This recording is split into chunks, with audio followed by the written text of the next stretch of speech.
Chapter 1503. Poochie. Along with the ripping sound, all the other sounds in the arena seemed to have been blocked out, completely disappearing. Down below, Mikoto, Rin Inosuka, Ruvia, Ilya, and Mio all looked up at the ceiling with their mouths slightly agape, revealing a look of surprise. It wasn't just the other girls. Even Hinajiku, who had cut down White Cherry, was slightly surprised. Chuju controlled the direction and strength of her attack. At most, it would only cause a superficial wound to Blackie. However, when the sword slashed down, it was not Xiao Hei's cry of pain or the sound of blood splattering. Instead, it was bits and pieces of clothes that flew around and were blown away by the wind. Xiao Hei gasped for breath, and a ball of mana burst out from his wrist, blowing up the iron sandwhip that was wrapped around him. He dodged and retreated, landing under a tree below. However, Blackie's current situation caused many young girls to be stunned on the spot. Her skin is as dark as unmade chocolate, but it has a smooth luster. It's so dazzling that it's hard to look at it directly. A pair of slender legs adorned her delicate body that looks like it's made of glass. With her dark skin tone, she looks like a burning flame, revealing a sense of wildness. However, this body that was filled with wildness was now completely naked. Those clothes that are different from normal people's are only left with a bit of tatters. It's not enough to cover up her embarrassment. When White Cherry was about to cut Blackie's body, Blackie instinctively shrunk her body. In the end, because Hinajiku held back on purpose, conserving her strength and deviating from her position, when Blackie shrank back, White Cherry couldn't cut Blackie's body. Instead, her clothes were shredded into pieces. That's how Blackie ended up in this state. The girls didn't expect this to happen and were petrified. They didn't move at all. Their faces were filled with shock. So this big sister likes this kind of development? Blackie was also stunned for a moment. Then, a mischievous smile appeared on her face, and she looked at Chuju playfully. You should have said so earlier. I don't mind letting you have a look. No. Chuju's mind was in a mess. Stuttering, her face flushed red. It's not like that. I didn't mean that. Well, it doesn't matter. Xiao Hei generously tore off the remaining pieces of his clothes. She fell into a situation where she was completely naked. Anyway, it's late at night now. No one will see. Aren't there a lot of people here? Ilya shouted in exasperation. Don't say such shameless things with that face of yours. Sigh. Xiao Hei patted the dust off his body and covered his chest with his hand. Looking at the many girls who were confronting him, he frowned and muttered. Sure enough, 1 against 6 is still too difficult, not to mention that there are also the companions of those two big brothers. Those two people, even if they were to fight me one-on-one, they wouldn't be at a disadvantage, right? Rin Osaka, Luvia, Ilya, Mio. If Xiao Hei only had these 4 enemies, then he wouldn't be afraid at all. Rin and Osaka and the others are all Tier 7, but other than Mio, who is at the peak of Tier 7, Rin and Osaka and Luvia have just reached Tier 7. Their strength is nothing to be afraid of. Ilya's strength has also decreased a lot. Even if the 4 of them work together, Xiao Hei is confident he can easily defeat them. After all, Xiao Hei has the strength of a Tier 8. Not just any Tier 8. However, it's different if it's Chuju and Mikoto. They are at the same level as Xiao Hei. Although Xiao Hei is confident that he won't lose to either Chuju or Mikoto in a one-on-one situation. That's only if it's a one-on-one situation. Projection magic. This is the power of the archer's heroic spirit that Xiao Hei controls. In this world, projection magic is a magic that isn't very useful. It's known as one of the most useless magic. It's a magic that uses mana to make an equivalent exchange. It uses mana to make a copy of an item and create an imitation of a material. There are 3 reasons why it's said to be useless. First, lack of imagination. Projection is a method that uses one's imagination to recreate the material in one's mind. If one's imagination is flawed, then the projection will have flaws. In other words, if the user of the projection magic thought that the projection was flawed, then it would be flawed. Second, capacity of mana. Because projection consumes mana. If the mana is too little, then the projected item won't have the ability to exceed the mana. In other words, the more powerful the projected item is, the more mana it requires. If the projected item exceeds the limit of the user's mana, then the user may die from excessive mana consumption. Third, instability. The projected item will disappear once it leaves the user's hand. The time it exists is very short. It's not practical and can't be used in any situation. Because of this, in this world, projection magic was only a useless magic trick that could only be used by some novice magic apprentices. Basically, there were many people who knew how to use it, but it could be said that there was no one who could use it. However, the archer rank card that Blackie relied on to survive had a very special projection magic that corresponded to his heroic spirit. It can project a noble phantasm. In other words, it's a replica of a noble phantasm. No, it's not as simple as projecting a noble phantasm. It can also copy the original user's experience and skills of the noble phantasm. As long as it's a projected noble phantasm, one can immediately use it as if they have used it before. Of course, there are limitations. No matter how perfect the projected noble phantasm is, it will be one level lower than the original noble phantasm. Most of the phantasms that can be projected can only be swords. Only a few special ones can be projected. The projection magic itself has limitations. No matter how special the heroic spirit's projection magic is, it can't be avoided. But it's different from normal projection magic. If it's used in a battle, it's a very powerful skill. Because of this projection magic, Xiaohei is confident that she can win against Shuju or Mikoto in a one-on-one situation. After all, she has more powerful noble phantasms that she hasn't projected yet. But it's not a one-on-one, it's not even a one-on-two, it's a one-on-six. There's no other way. Xiaohei took a step back. The situation is not good. We can only retreat. You want to run? Mikoto stood up. Do you think you can run? Allah. Have you forgotten, sister? Xiaohei smiled slyly. I know how to teleport, I think. Hinajiku's tone changed as she laughed. You're the one who forgot, right? Xiaohei was startled and tilted his head in confusion. What do you mean? Don't you think it's weird? Hinajiku and Mikoto took the rest of the girls and retreated. Where's the big brother that you keep talking about? Hearing this, Xiaohei's expression froze, and he was stunned. Suddenly, with Xiaohei as the center, the space within a 10-meter radius fluctuated and was covered by a layer of yellow light. Xiaohei only felt an amazing gravitational force coming from the ground. His body couldn't help but shrink. Even his blood and heart were affected by the gravitational force at this moment. Xiaohei cried out in pain. Take a nap. The familiar voice reverberated in the yellow space, causing Xiaohei's face to turn slightly pale. In the next moment, an abnormal impact rushed into Xiaohei's mind. Xiaohei's vision blurred. Her head was dizzy and she lost consciousness.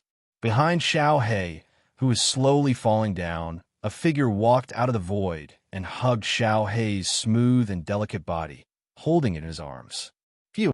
Wu Yin let out a long sigh of relief. He shook his head as he watched Xiaohei close his eyes and fall asleep. She really knows how to cause trouble. Hand her over to us. Chuju and Mikoto ran over and grabbed Xiaohei, covering her naked body. Along with the rest of the girls, they looked at Wu Yin with vigilance. Still looking? Turn your head away. Yes. Wu Yin felt like he was being treated badly despite being a hero. Chapter 1504. In her hazy state, Xiaohei felt like her body is soaked in water. She doesn't feel like she's on the ground or floating in the air. She only feels like she's in an illusion.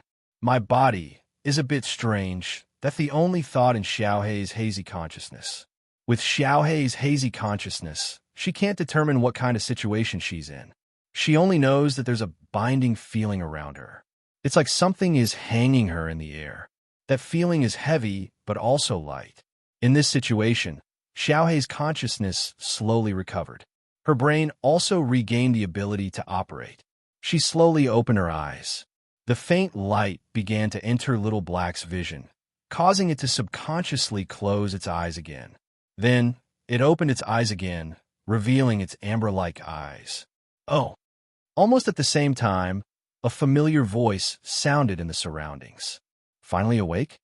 Xiaohei was startled when she heard the voice. She raised her head and looked in front of her. There, Wu Yin, Chuju, Mikoto, Rin Inbin, Luvia, Ilya, and Mio are all gathered together. They're either standing or sitting in groups of 2s and 3s. They're all looking at Xiaohei. Only now did Xiaohei clearly see her current situation. This was a rather spacious hall. Inside the hall, there's a complete set of furniture. There's a sofa, a table, chairs, a counter, and a small kitchen. There's a glass door at the outside and an open balcony. At first glance, it's like a luxurious living room. The only difference between this room and an ordinary living room was the fact that there were palm-sized magic arrays on the surrounding walls. Upon closer inspection, Feng discovered that there were about 4 magic arrays. Meanwhile, inside these 4 intricate magic arrays, there were 4 different kinds of magic arrays. Pitch-black beams of light extended out like ropes towards the center. The front end formed 4 rings, which wrapped around a pair of slender wrists and a pair of soft ankles. Those are Xiaohei's wrists and ankles. Xiaohei's limbs are bound by these 4 black rings. Then, he was suspended in the air by a black rope of light that extended from the ring. Realizing its current situation, Blackie finally remembered. During the battle with Chuju, Mikoto, and the others, when he was about to retreat, someone took advantage of the situation and knocked him out. Xiaohei gritted his teeth as he recalled everything that happened before he fainted. He began to struggle slightly. It's better not to waste your energy, Xiaohei. Wu Yin, who was sitting on the sofa, shrugged. The 4 things on your limbs will neutralize the power exerted by the person who binds you. Once you use your strength, they will dissolve it. Unless your strength is above mine, you won't be able to break free. Neutralize the power used? Blackie stopped moving. Its amber eyes stared at the 4 precise geometric patterns rotating on the wall and frowned. What kind of magic is that? What kind of tactic was that? Why haven't I seen it? There are plenty of things you haven't seen before, little girl. Wu Yin chuckled. Are you so knowledgeable that you can recognize all the magic tricks in the world? Oomph. Blackie coldly snorted and turned his head away, looking like he was throwing a tantrum. I didn't expect Big Brother to be the kind of person who would attack people from behind.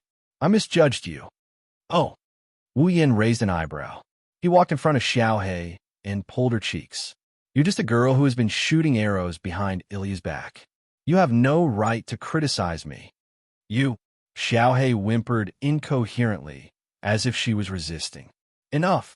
Rin Inbin stepped forward and said with dissatisfaction. If you want to bully her, you can bully her after you figure out the situation. Wu Yin shrugged again and let go of Xiaohei's cheeks. Big Brother is a bad guy. Xiaohei looked over with teary eyes. I thought Big Brother was gentle, but it was all a lie. Even if you look at me like that, it's not going to work. Wu Yin rolled his eyes at Blackie. Who told you to attack Ilya for no reason? It wasn't for no reason, Xiaohei retorted. I did have a reason to attack her. Don't take it for granted. Ilya was furious. Can't you consider the feelings of those who were attacked? You should also consider the feelings of those who are kept in the dark. Rin Inbin crossed his arms and looked at Xiaohei. We have a lot of questions waiting for you to answer for us, Sai. Xiaohei sighed and turned her head away impatiently. Why does everyone who meets me want to ask me questions? Because everything about you is a mystery, Luvia sneered, including existence. Hearing this, Blackie snorted softly. Then, unfortunately, I'm not in a good mood right now. I won't answer any of your questions. That's not something you can decide. Rin Inbin's expression turned serious. As a prisoner, you have no right to refuse to answer. Is that so? Xiaohei smiled provocatively. Then I don't mind if you ask in a more violent way. Let's see if I'll obediently answer your questions. Rin Inbin stared at Xiaohei. Xiaohei didn't back down and looked at Rin Inbin. The two stared at each other as if they were in the middle of a battle. It didn't take long for Rin Inbin to admit defeat. Seriously, why is it so troublesome to find out something? Rin Inbin rubbed his temples and glanced at Wu Yin. Since you know so many magic tricks that others don't know, isn't there a magic trick that can make people obediently answer your questions? If there's such a convenient magic trick, I want to learn it too. Wu Yin slapped his forehead and pouted. Well, I do know a magic trick that can read someone's memory, oh? Hearing this, the girls all looked at Wu Yin with sparkling eyes. Read someone's memory? Xiaohei's expression changed, and she glared at Wu Yin with a sharp gaze. Big brother, if you really do that, I will never forgive you. If I really wanted to do that, I would have done it from the start. Wu Yin looked at Xiaohei seriously. I understand. Everyone has their own difficulties. Little Black, I'm sure you're the same. You don't want your secret to be known by others. But, no matter what, you should tell us why you attacked Ilya, right?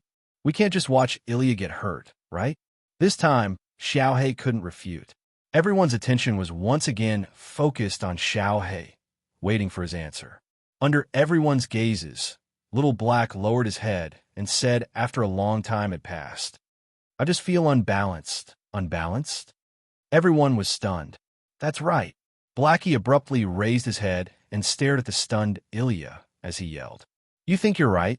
You're living an ordinary life, and you think you're very happy. You're clearly living a life arranged by someone else, but you still think you're happy with it. I just feel unhappy. W, what are you talking about? Ilya couldn't help but reply somewhat angrily. Is it wrong to want to live an ordinary life? Yes, it is indeed right to live an ordinary life. But why can't I do it? Unknowingly, Blackie's tone had become emotional, and his expression had also become agitated. Why do I have to bear all of your past, all of your pain? Bear all of my past? Everyone looked at each other in dismay. All of my pain? Ilya had a doubtful look on her face, but she had a bad feeling in her heart. It was as if she had pushed all of her problems to this person who looked exactly like her. This caused Ilya's heart to involuntarily tighten. She clutched her chest tightly and asked with a trembling and perturbed tone, What? What do you mean? Xiaohei opened her mouth. She seemed to want to say something, but in the next moment, her expression changed. At the same time, Blackie's body that was suspended from the ground trembled and became blurry. It was like a mirage that could disappear at any time. Everyone was shocked when they saw this. Chapter 1505. As though she was soaking in a bubbling liquid, an orange stream of air rose from Blackie's body. Like steam or mist, it gradually spread to the surroundings. As the steam-like orange gas spread, Blackie's body gradually became illusory. As though her existence was erased by something, her delicate body became transparent. Looking at this sudden scene, everyone present was at a loss of what to do. What's going on? Blackie. Wu Yin stood up from the sofa. His expression fluctuated violently. Although he didn't know what was going on, the situation seemed to have taken a turn for the worse. Blackie's tanned face faded at a speed visible to the naked eye. Even though her body had become transparent, one could still clearly see that her complexion had become deathly pale. Moreover, she was fiercely struggling. Let me go. Let me go. What's going on? What's going on? Ilya was the first to panic. What's going on? Blackie. Wu Yin came in front of Blackie and placed his hand on her faintly discernible shoulder. What's going on? Let me go. Big brother. Let me go. Blackie didn't answer Wu Yin's question. Instead, she continued to struggle while shouting at Wu Yin agitatedly. It was as though she was a child being chased by a ferocious beast. Her eyes were filled with intense fear. Seeing Blackie's appearance, Wu Yin realized that now wasn't the time to ask about the cause of the matter. He raised his hand and immediately wanted to undo the restraints on Blackie's body. Wait! At this moment, Livia hastily stopped him. What if she runs away again? I won't run away. I won't run away. Blackie shouted with a face full of pleading. I beg of you, let me go, big brother. I don't care. Seeing this, Wu Yin didn't hesitate anymore. He fiercely clenched his teeth. If she runs away, I'll catch her again. After saying that, Wu Yin placed his hands on the two pitch-black rings on Blackie's wrists. A ball of impact exploded in his hand. It cut off the flow of magic within the pitch-black ring. Bang! On the wall, the four precise geometric patterns that were rotating suddenly paused, trembled, and then burst apart with a crisp cracking sound. The pitch-black beams of light that extended from the 4 precise geometric patterns also dissipated instantly. The 4 pitch-black rings on Blackie's 4 limbs also exploded. He released little Hay from its shackles. However, Xiao He, who had been freed from his restraints, did something that shocked everyone present at the same time. Orange gas rose from his body. As soon as Little Black landed on the ground, it stomped hard on the floor with its little feet and threw its faintly discernible and somewhat transparent body into the arms of Wu Yin, who was caught off guard and unable to react in time. Wu Yin did not expect Blackie's sudden move. Being pounced on so forcefully, his body immediately fell backwards. With a bang, he sat on the ground. Big brother. Before Wu Yin could cry out in pain, Xiao He, who jumped into Wu Yan's arms, leaned forward and without hesitation, he kissed Wu Yin on the lips. Mouth to mouth. Wu Yin was stunned. Ilya was stunned. Meiyu was stunned. Chuju and Mikoto were also stunned. Rin and Osaka and Livia were also stunned. Even Ruby and Sapphire, who were acting as UFOs by the side, were dumbfounded by what they saw. Other than Blackie, everyone, including Wu Yin, widened their eyes and mouths. They were completely stunned on the spot and did not react for a long time. Ugh. Xiao He didn't give them time to react. Like a fairy that only appears in a dream, she flashed in and out of existence. She wrapped her hand around Wu Yan's neck and hugged him tightly. She moved her head closer to Wu Yin as if she didn't want to get close enough to Wu Yin. She started moving her lips. Even its little tongue did not hesitate to enter Wu Yan's mouth. It took the initiative to wrap around Wu Yan's tongue, which was a little too big for itself, and intertwine with each other. For a moment, the entire hall was deathly silent. The only sound was the incessant tiske-teske from Little Black's passionate kisses and the incessant sucking sound that reverberated in the vast hall. Many girls' minds were blank. They did not move at all. They stood there in a daze, as if they were petrified. Wu Yin didn't know what to do for a while.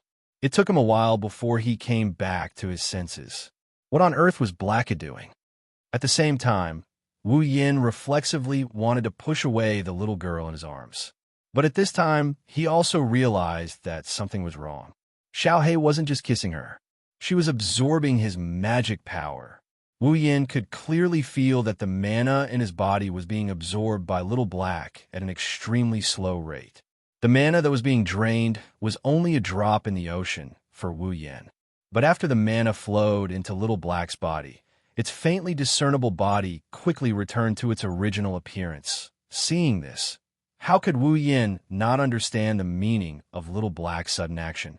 Although he did not know what was going on, Little Black seemed to need enough mana to support its existence. Otherwise, its body would evaporate like just now. Thinking about it, the battle with the girls just now must have consumed a lot of Little Black's mana. Laughing bitterly in his heart, Wu Yin could only maintain his sitting position and be begged by Little Black. On the other side, Little Black was passionately kissing Wu Yin while absorbing the mana that he needed. His heart was full of shock. In just a short while, Little Black had already absorbed all the mana that an ordinary magician possessed.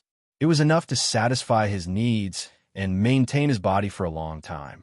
However, after absorbing such a large amount of mana, Wu Yin did not feel the slightest bit of discomfort. His expression was still as usual. Only now did Little Black feel the mana in Wu Yan's body through the intimate contact with Wu Yin. It was like an ocean, endless magic power. Moreover, it was not ordinary mana. The quality was extremely pure, to the extent that Little Black was shocked. Such pure mana, even if it was just a drop, was enough to match the mana of an ordinary magician. With such pure mana, even if it was just a drop in the ocean, it would be of great use to Little Black. For example, if an ordinary version of the same amount of mana could only sustain Little Black for about 10 days, then the extremely pure mana in Wu Yan's body could sustain Little Black for about a year. The difference was so great. Moreover, the mana in Wu Yan's body was not only pure, but also almost endless. How could this not shock Xiao He? Little Black did not know that not only was Wu Yin the most suitable true ancestor to cultivate mana, but he also cultivated the highest level of mana cultivation. Whether it was quality or quantity, it was not something that ordinary people could compare to. Not only that, Wu Yin's mana was also purified by the water of the mystical pond. He was also purified by the first blood of the Evelyn Saint Dragon Emperor. Even the other primogenitors couldn't compare to him in terms of mana. Perhaps Wu Yin already stood at the peak of the magic world. Wu Yin had many tricks up his sleeve, but only familiars and the ruby mode could be considered the strongest. If there was anything Wu Yin could surpass these two, it would be Wu Yan's mana. As the pure mana flowed into Little Black's body, the orange gas on Little Black's body slowly disappeared. Little Black's body solidified again, and not long after, it returned to its original state. Phew!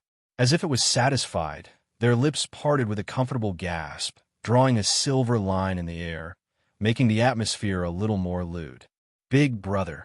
Little Black's cheeks were red, her eyes watery and dazed. She panted heavily as she hugged Wu Yin again. I can't live without you. I can't live without you. Her soft and affectionate words made Wu Yan's mouth twitch as he hugged Little Black's tiny body. The other girls also came to their senses. They looked at Wu Yin with anger, disdain, indifference, shyness, and all sorts of other emotions. However, there was only one sentence that came out of his mouth. Lilican? Wu Yan's face was covered in tears. Chapter 1506. Explain it to me clearly. Seeing Blackie sitting on the sofa beside Wu Yin with a blissful expression and tightly hugging one of his arms, Ilya hugged her head in frustration.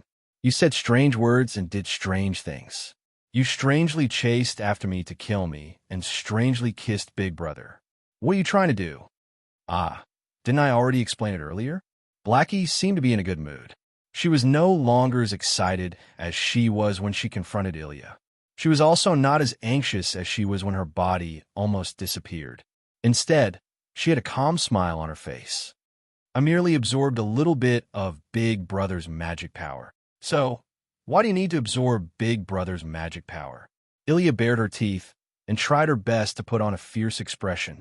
However, when she made such an expression with her delicate face, others would only think that she was making a face. It was very cute. Furthermore, to absorb magic power, must you use that kind of method? You really don't know anything. You're so ordinary that it's frightening. Blackie restrained her smile and curled her lips. Do you think that everyone is like rubies and sapphires, able to provide magic power to others as they wish? Then why is it Big Brother? Ilya closed her eyes. Her face was so red that it was about to drip blood. She had an embarrassed and resentful appearance. You're still using that face that's exactly the same as mine. Oh, Blackie blinked her eyes and smiled proudly. Could it be that you're jealous? Jealous that I can take Big Brother's lips?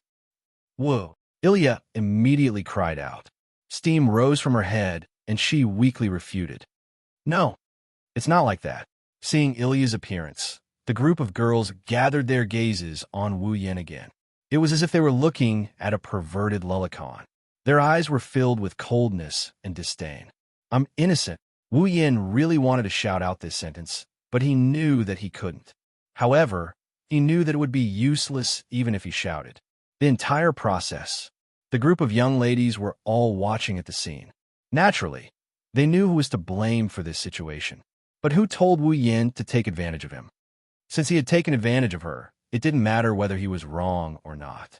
All of them had to bear the depression in the hearts of the young girls who had nowhere to vent. Wu Yin could only swallow the bitterness in his heart. Under the disdainful and cold gazes of so many pairs of eyes on the scene. Taking a deep breath, she suppressed all her emotions and glanced at the arm that was hugging her tightly. Little Black was humming happily. Xiaohei, can you tell us what happened just now? Hearing this, Little Black stopped humming. The girls also became more spirited and serious. If I'm not wrong, just now, if you didn't absorb the mana from me, you might have already disappeared, right? Wu Yin frowned. What's going on? Why was it like this? Isn't this a matter of course?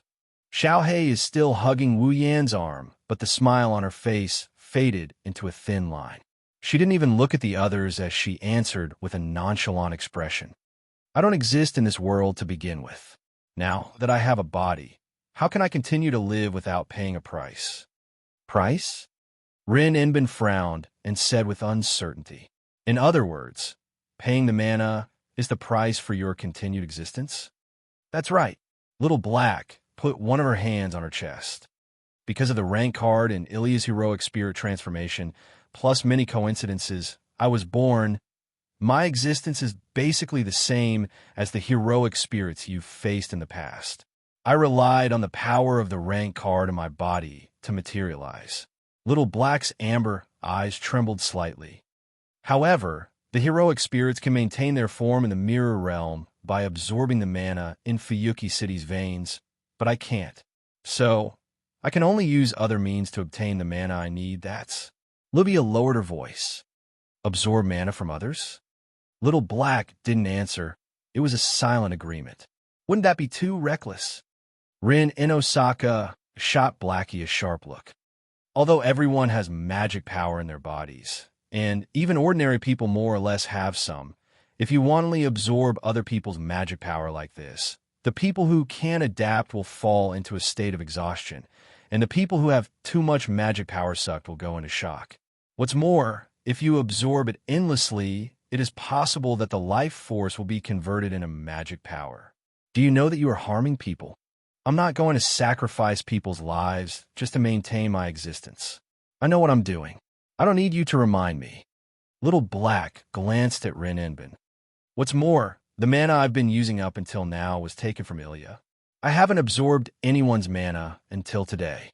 You don't have to worry. Plus, like a sunny day after a storm, Blackie beamed as he buried his head into Wu Yan's arm. He continued with a blissful look on his face. Big Brother has such powerful mana, and it's terrifyingly pure. As long as Big Brother is here, I'll be able to exist forever. Little Black raised his head and looked at Wu Yan with a pitiful expression. I gave you my first kiss, Big Brother. You'll take responsibility for it, right? Wu Yan covered his head and closed his eyes. He couldn't bear to look at Little Black. Even if he used his knees to think, he could imagine how the girls were looking at him right now. Little Black. After a moment of silence, Wu Yan looked up and stared at Little Black. Who are you? Everyone had their hearts in their mouths. This was undoubtedly the question that the relevant personnel wanted to know the most. If it was before, Little Black would definitely not answer Wu Yan's question. But now, Little Black had a vague answer as to why she wanted to kill Ilya. She even revealed her existence. Coupled with the change in her emotions, perhaps Little Black would give an answer. Who knows? Fact have proven that Wu Yan's idea was correct. I've said it before, I'm Ilya. Little Black closed her eyes. When she opened her eyes again, her eyes were as calm as an ancient well. It was as if the person she was about to say wasn't herself. To be exact, it should be said that due to certain reasons, another personality was born in Ilya's body. Due to certain reasons, Rin Enbin and Livia's expression turned serious. Born in Ilya's body, Mio couldn't help but look at Ilya. Born. Chuju and Mikoto looked at each other. Another personality, Ilya's expression kept changing. She couldn't help but ask, then why didn't I know of your existence? Why didn't you appear before me? Didn't I say it already? I was born due to certain reasons. Little Black coldly looked at Ilya. It's because of this certain reasons that my existence was completely denied. I was even sealed.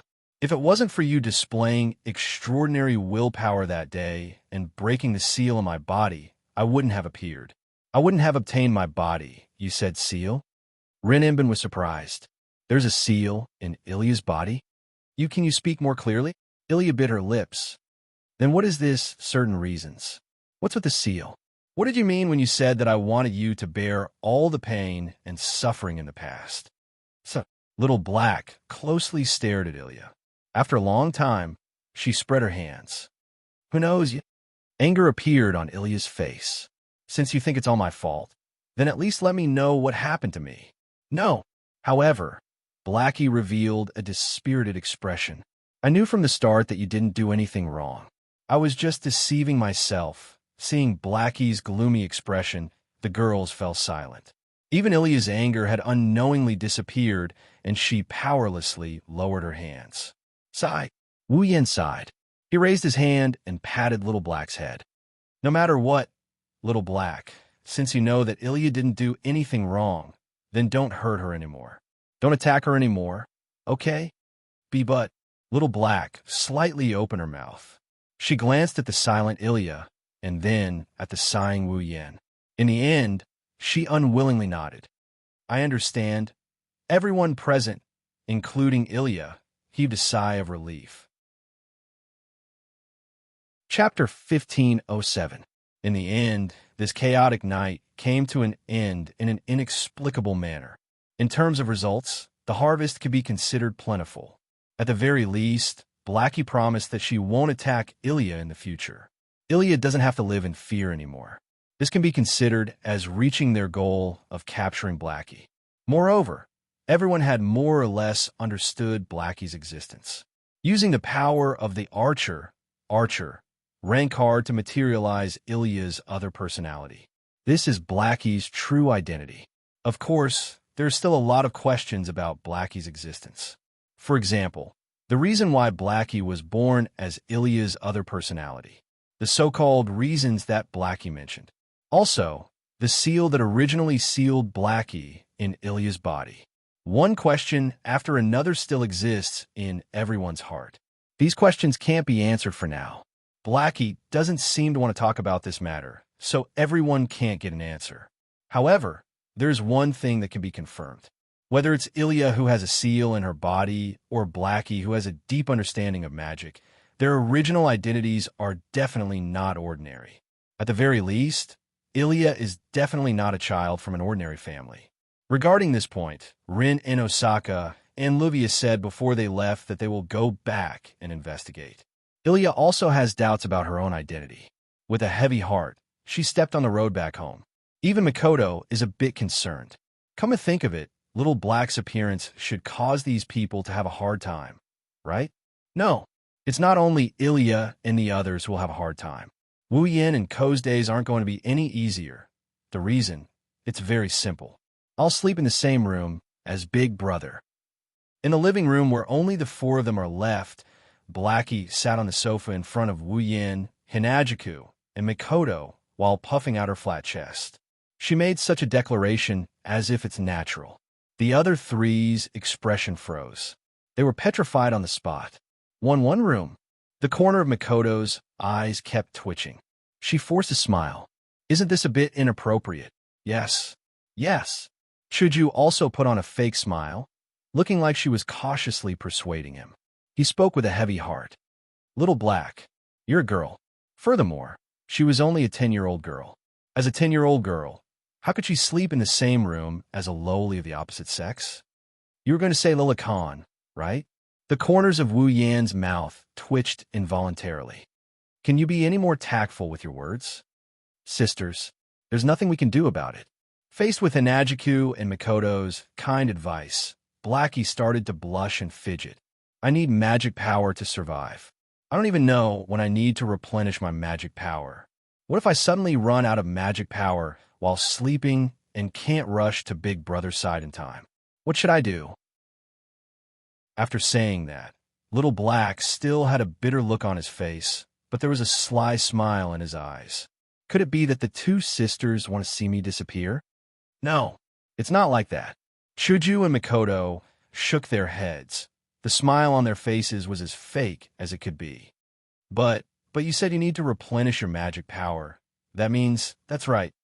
Little Black pointed a finger at her lips, her cheeks flushed red. In the future, I'll have to have more intimate interactions with Big Brother. For a moment, Wu Yan, who was hiding to the side to avoid being burned by the flames of war, heard the sound of something breaking. Then, Chuju and Makoto's expression froze. It's all for the sake of survival. Little Black looked as if she had won a battle. A lustful smile hung on her face. Or could it be that the two sisters who have a deep relationship with Big Brother are feeling threatened by a 10-year-old girl like me? Is there even a need to say it? You used such an intense method on your first kiss, and you look so open. Who would dare to overlook your danger, just because you're young? Chuju and Mikoto roared in their hearts, but they couldn't find the words to refute. After all, Little Black was right. If they suddenly ran out of magic power in the middle of the night and their bodies disappeared, that would be a big problem. With the kind nature of the two girls, they wouldn't let Little Black face the danger of disappearing at any time because of their little thoughts. At that moment, Chuju and Mikoto hesitated. Their faces were full of grievances. The two girls, who were completely caught up in the consequences of Blackie's disappearance, completely forgot that Blackie could completely replenish all the mana it needed before falling asleep, and then sleep comfortably, no matter how much magic power is needed to maintain Little Black's existence. With Wu Yan's supply, it shouldn't be hard to maintain Little Black's existence for an entire night, right? Besides, Wu Yan isn't the only one who can provide magic power to Little Black. Others can as well.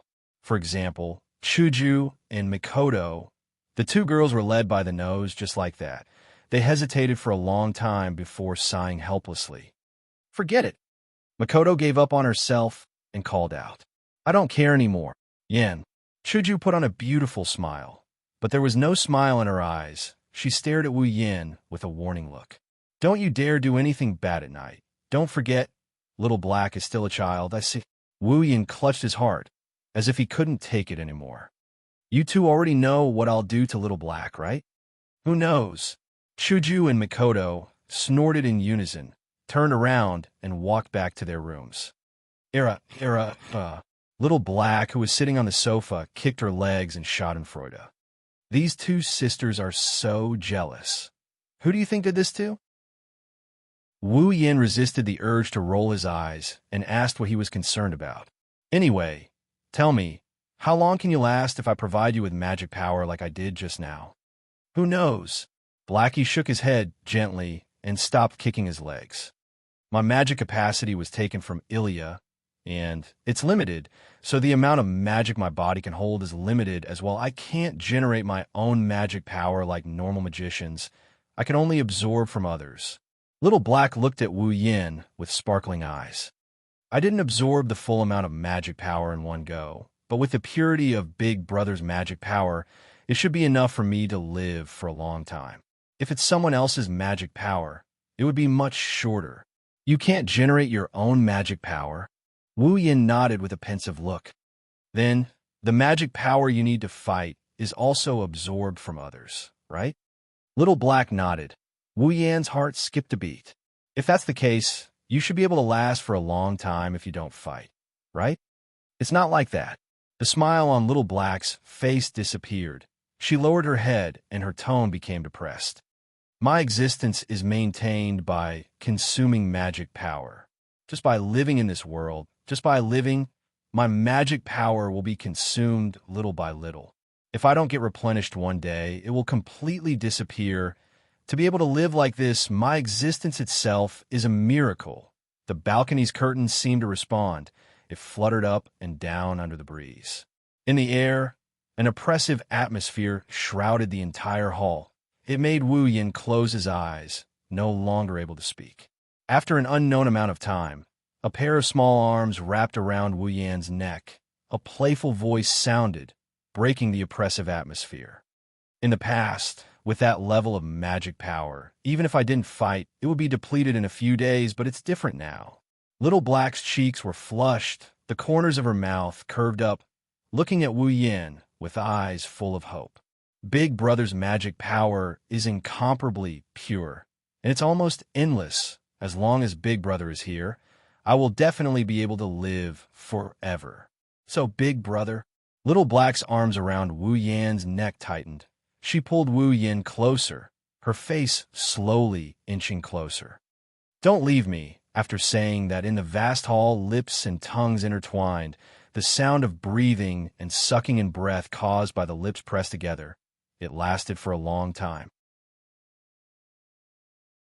Chapter 1508. Fuyuki City, Private Suichun Gakuin Elementary School. Where do you plan to go today? Let's go to the game hall. Okay. Yeah, but I still have to clean up after school. It's okay. We'll wait for you. Then there's no problem. During the end of the classroom was filled with this kind of ordinary conversation. It caused the faces of the primary school students in the classroom to be filled with joy.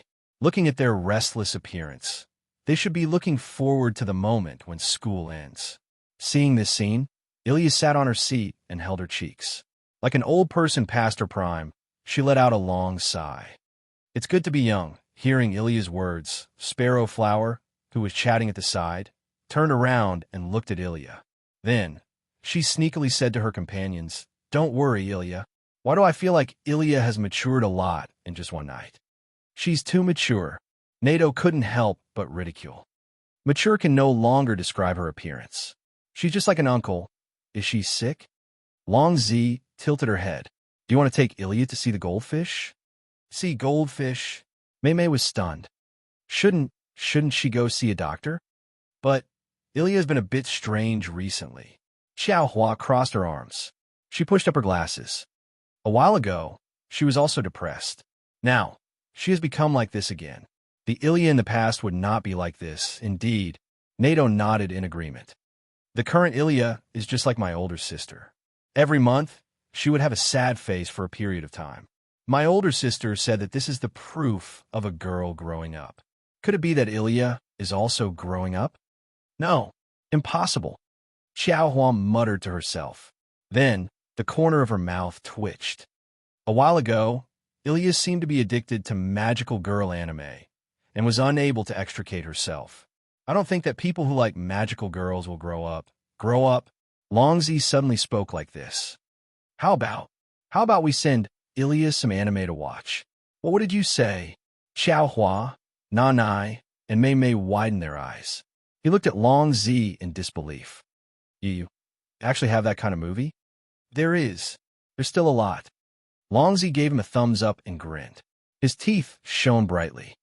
Every time my brothers were unhappy, I would give them that. They will be in a better mood. Hearing this, the three girls almost fell to the ground. You're giving it to your brother?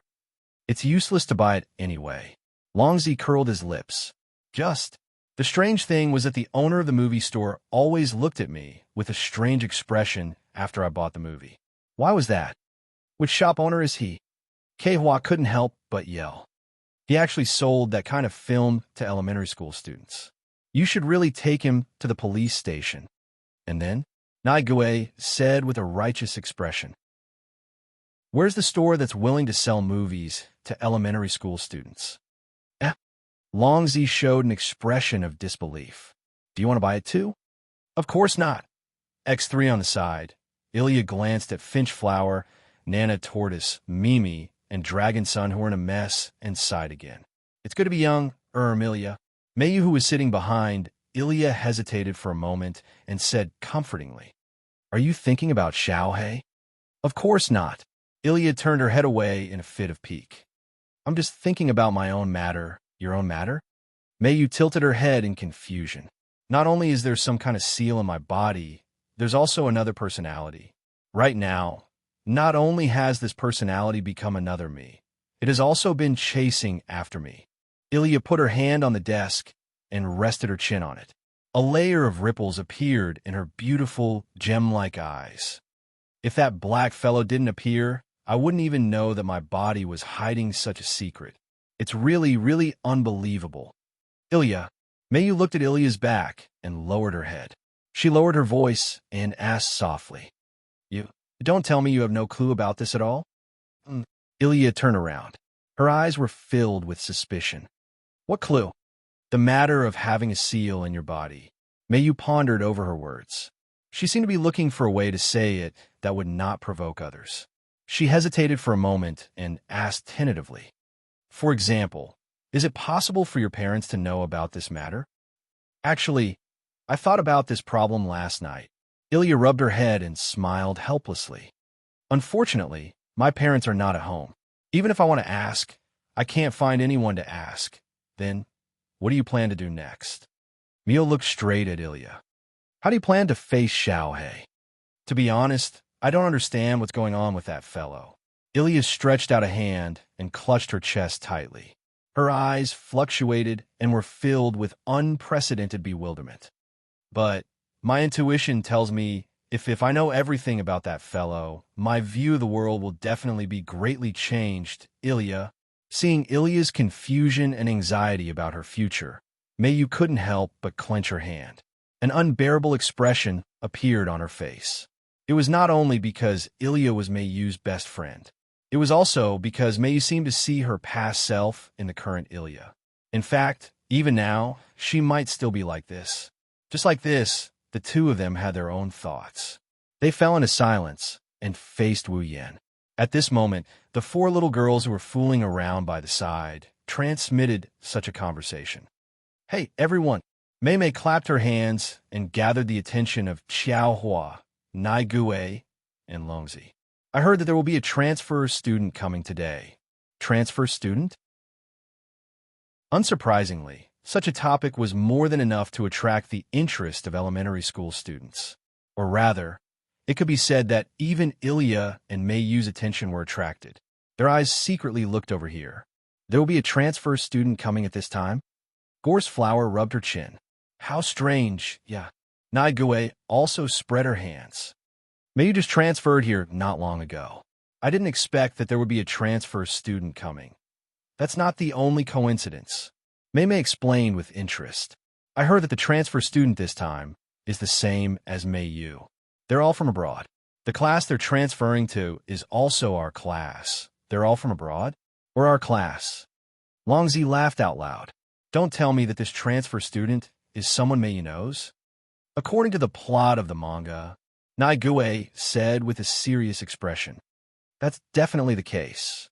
Longzi also puffed out his chest. It will definitely become a triangle. It will definitely be very interesting. Xiao Hua giggled. Then, her smile froze and she scratched her head. Did something strange sneak in just now?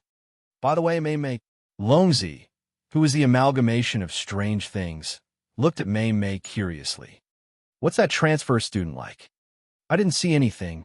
Mei Mei stretched out a finger and tapped on her cheek.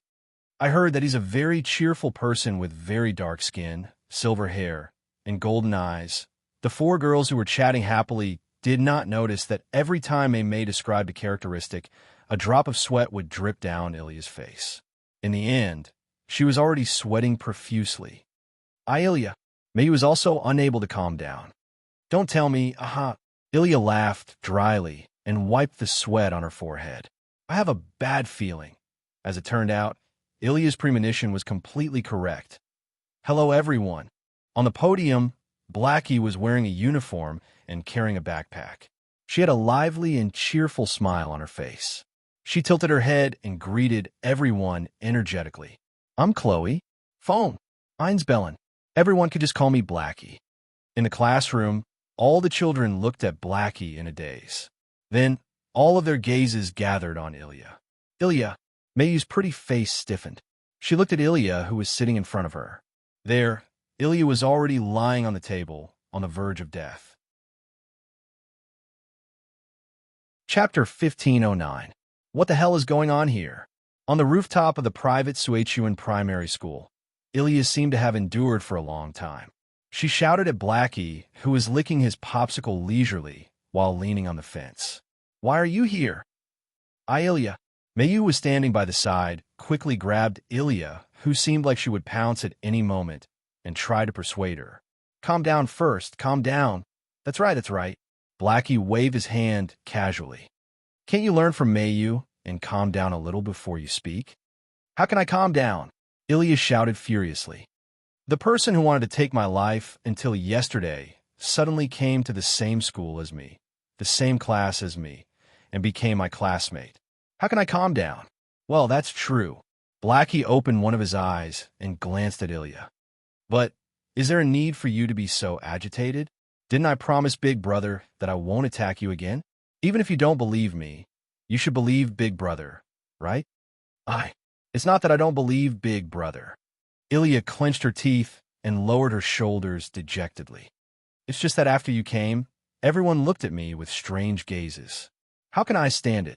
That's something that can't be helped. Mayu played the role of a peacemaker and tried to reason with her. She tried to reason with her. Ilya looks exactly the same as Blackie. Even her name, is similar. It's natural for people to feel strange.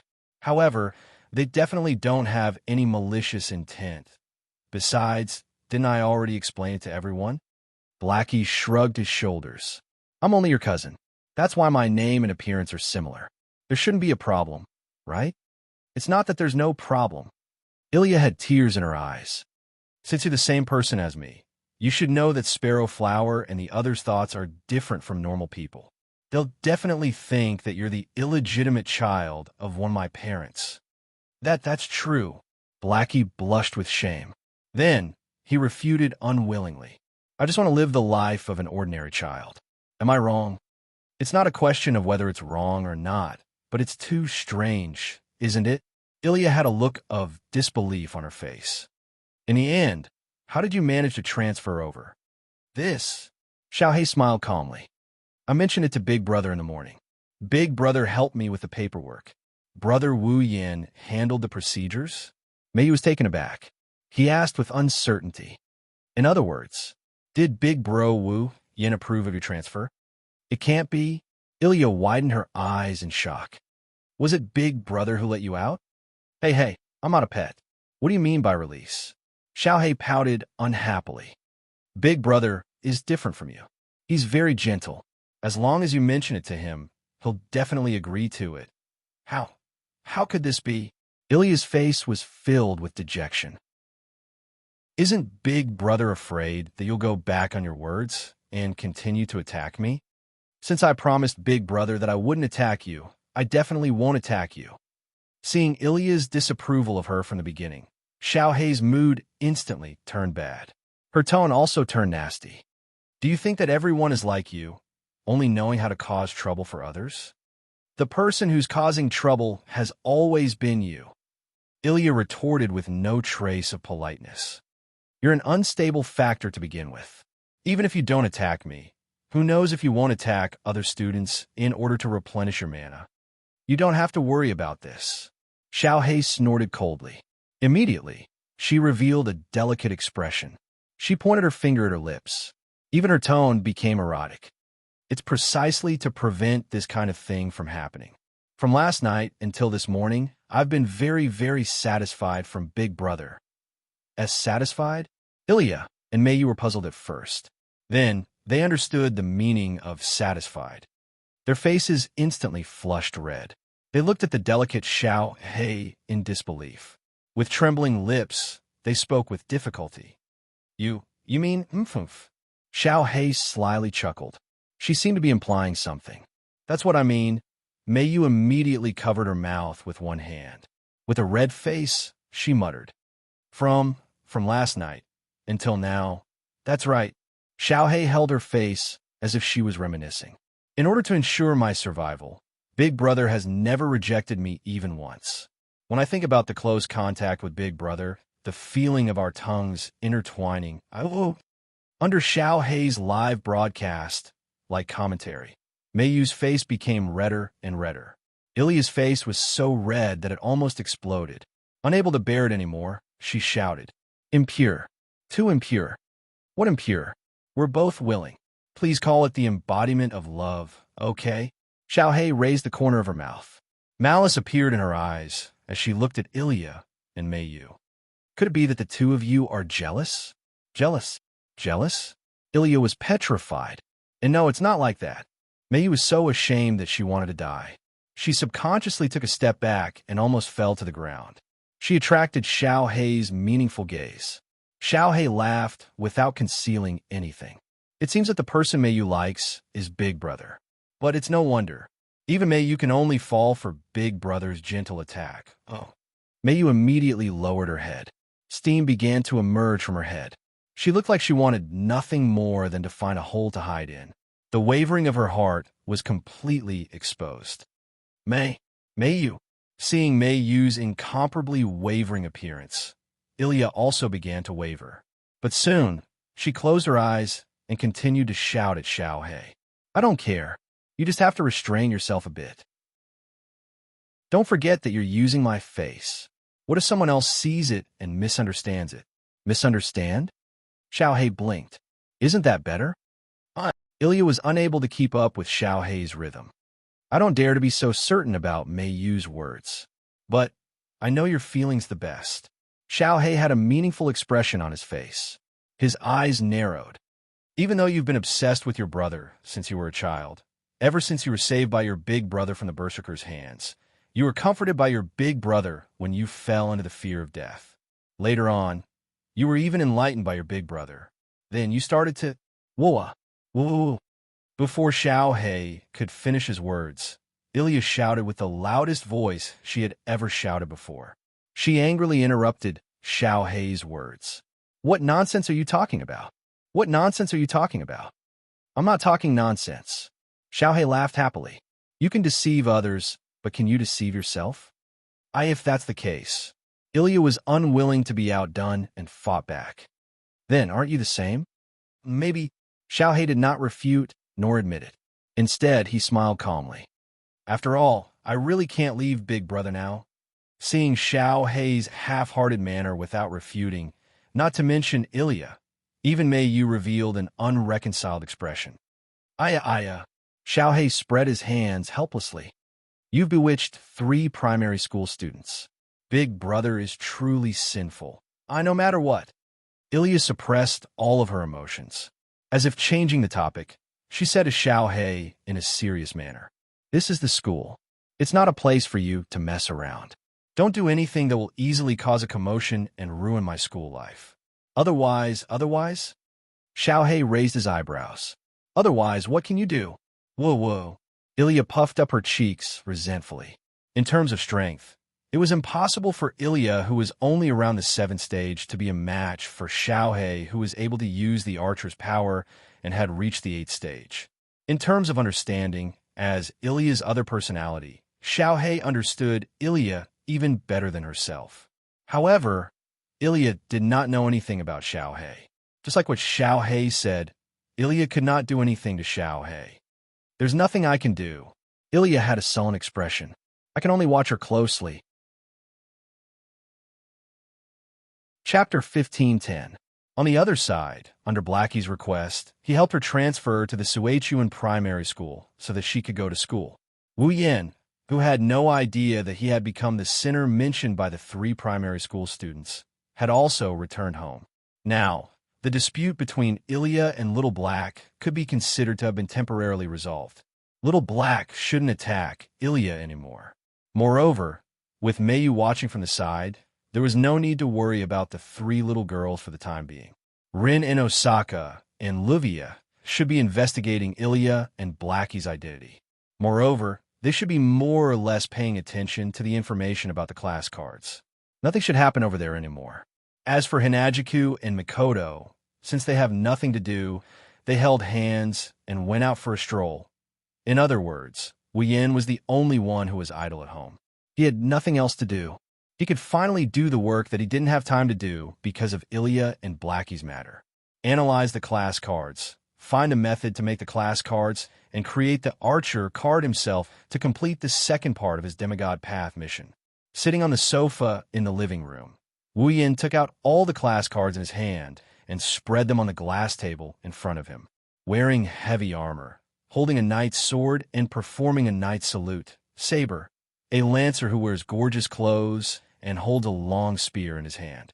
Riding on a chariot, the Japanese cavalry that looked like soldiers wearing a long robe, holding a staff in one hand and a book in the other. Castor, an assassin wearing a skull mask and holding a pair of curved daggers in her hands. There was also a berserker who was holding a thick greatsword and looked like a crazy berserker. Other than the archer card, the rest of the class card were spread on the glass table in front of Wu Yan. Who would have thought that these seemingly ordinary cards could not only draw out the power of the legendary heroic spirits, but they could also turn the holder into a heroic spirit. Basically, as long as he had enough magic power to support the use of the rank card and the method of using the rank card, then, even if it was an ordinary person, he could rely on these few mediocre cards to instantly surpass the power of more than 90% of the magicians in the world who had painstakingly studied magic all their lives. From this perspective, even Wu Yan couldn't help but admire the creator of the class card. It was an item that could instantly grant an ordinary person the power of a heroic spirit. No matter who it was, they would more or less covet it, right? It was no wonder that the Magic Association wanted to take it back. I'm afraid that it wasn't just because the heroic spirits were absorbing the magic of the veins in Fuyuki City, thus disrupting the operation of the veins. It was not only because he was afraid that the rank card would fall into the hands of criminals. Originally, the Magic Association was an organization established by a group of magicians who studied magic. In order to better manage and develop magic, the Magic Association had more than once taken extreme measures to eliminate anything that would threaten them. They were not good people. Under such circumstances, it was forbidden to expose magic to human society in order to better protect the concealment of magic. They also managed and controlled some magic mediums, holy relics, magic books, and ley lines. However, all of this was built on the premise that they were dedicated to magic research. It could be said that this was an organization that prioritized the interests in magic research as the premise of everything. The rank card could draw out the power of the heroic spirits, and it was made with extremely advanced magic theory. The Magic Association should be more interested in it because it was more selfish. Preventing the disaster caused by it was just a matter of convenience. The Magic Association was in order to study the rank card made with extremely advanced magic theory, and they were also eyeing the power of the rank card. Wu Yin wanted to complete the second part of his Demigod's Path mission. He didn't care about the power of the rank card itself. At most, he was interested in the treasure of the heroic spirits.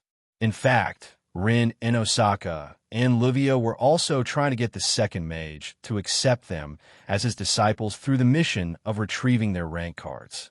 Although he didn't know who the creator of the class card was, the class card he created did attract a lot of attention and covetousness within the magic community. If he could really create such a card at will, then his ability must be quite impressive. That also meant that it wouldn't be easy to imitate the creator of the class card, to completely analyze the class card and find out how to make it. Even a Magic Association still hasn't been able to analyze the composition of the rank card. They only know how to use the card, limited expansion. You can imagine how difficult it is to analyze the rank card. Wu Yin wanted to take on this difficult task. Unlike the Magic Association, Wu Yin had the knowledge of magic from the 103,000 magic books and the tools in the system to help him. Analyzing the rank card should be easier than the Magic Association. Let's see what kind of materials are used to make the cards. After that, Wu Yin opened the system list. His eyes quickly moved across the list and stopped after a while. At the same time, ripples appeared in the air in front of Wu Yin. Like a stone thrown into the water, ripples spread out in all directions. Shortly after, a thick and heavy book slowly emerged from the center of the ripples and fell on the table next to the rank card. Of course, it wasn't a real book. Wu Yin picked up the book on the table and opened it. The book was at least 10 centimeters thick. There were no pages inside, only a groove. It was completely empty. Wu Yin placed the book with the groove on the table and picked up the saber, swordsman, card and put in the groove. In an instant, the book was like a rainbow illuminated by sunlight. The surface of the book was flowing with colorful light like the surface of a lake.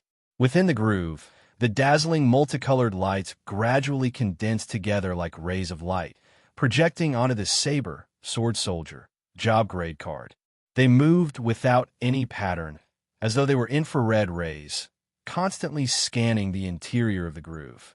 Along with the colorful light scanning, the surface of the saber, swordsman, card also flowed with colorful light. At this time, Wu Yin didn't pay attention to the saber, swordsman, card in the groove. Instead, he fixed his eyes on the other side of the book. This book has the ability to analyze matter. As long as an item is put in the groove, this tool will automatically scan and analyze the item in the groove. It will obtain the elements of the item and the nature of the item. Then, all the information obtained will be presented on the other side of the book. Although the more powerful the ability and the more complex the elements of the item, the more time it will take to analyze it.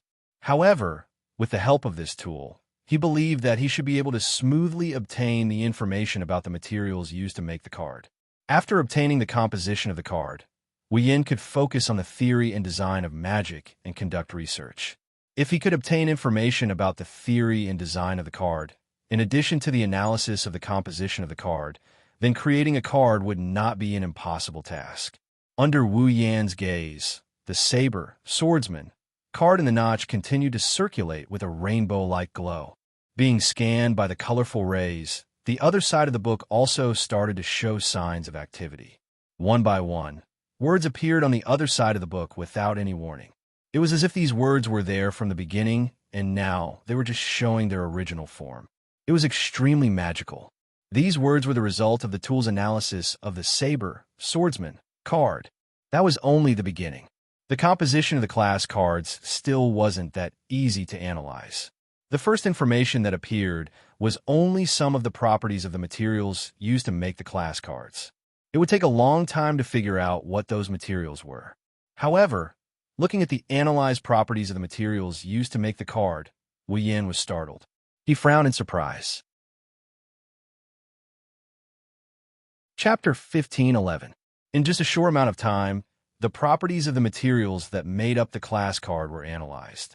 It was amazing how magical the items in the system were. Of course, it was only the properties of the materials that made up the class card.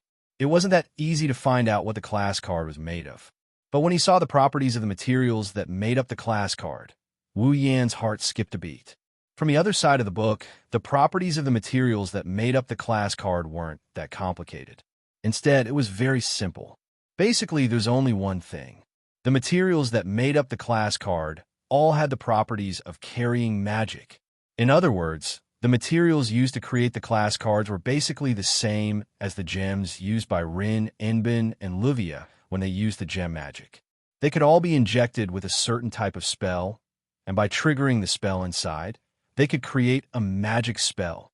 Other than being able to carry magic, the properties of the other materials that made up the class card were mostly able to circulate magic. It was that simple. It didn't have the properties that only existed in legends, nor did it have the effects of those rare materials that had long gone extinct and could no longer be found. If the materials that made up the class card were really only able to carry magic or circulate magic, then they would be the most common materials used in magic. That's because the materials used to make magic attire, all kinds of magic items, and items that were used to perform large-scale magic rituals, and so on and so forth. Basically, all of these materials were able to carry magic and circulate magic.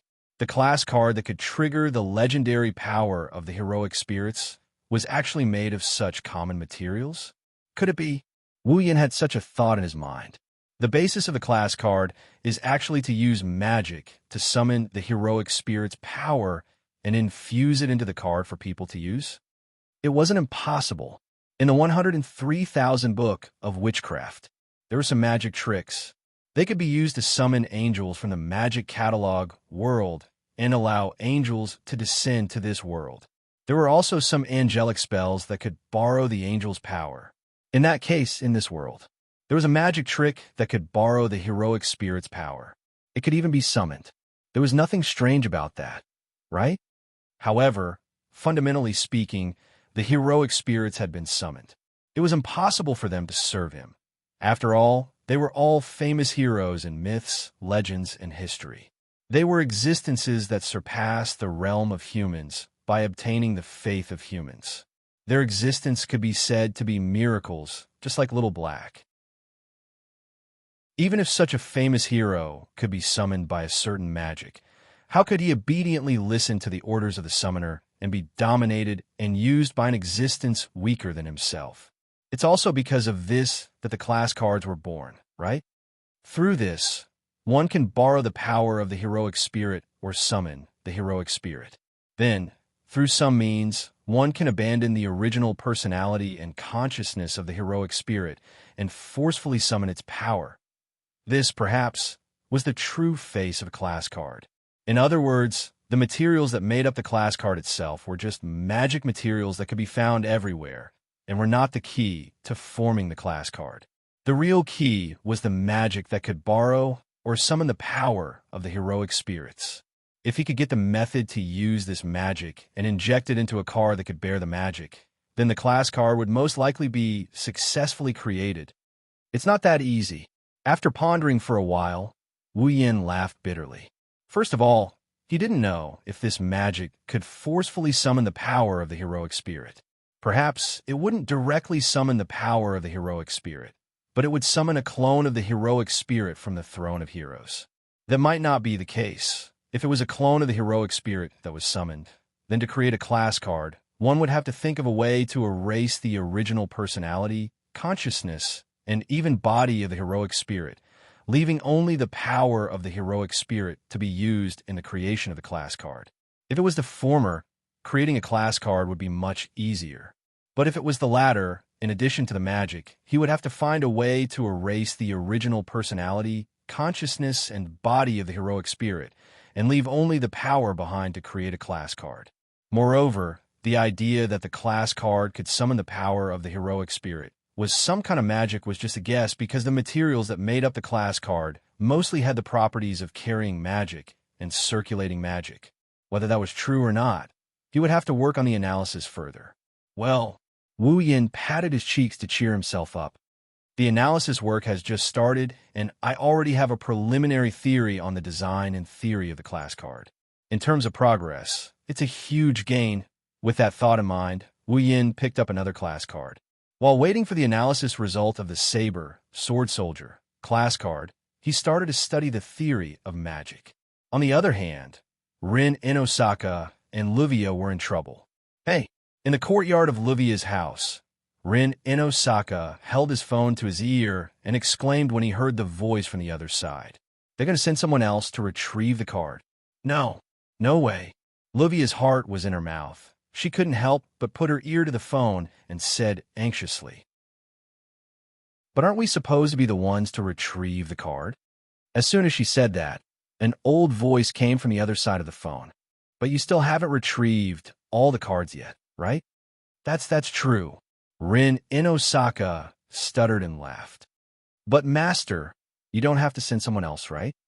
Do you think the card retrieval test is only for you to become a disciple?" The person Rin Inosaka called Great Master, who is also the legendary second magic envoy, Kixiu, Zarich? Shubi and Ogu's voice was filled with dissatisfaction. "Don't forget, the rank card will cause chaos in the earth veins of Fuyuki City.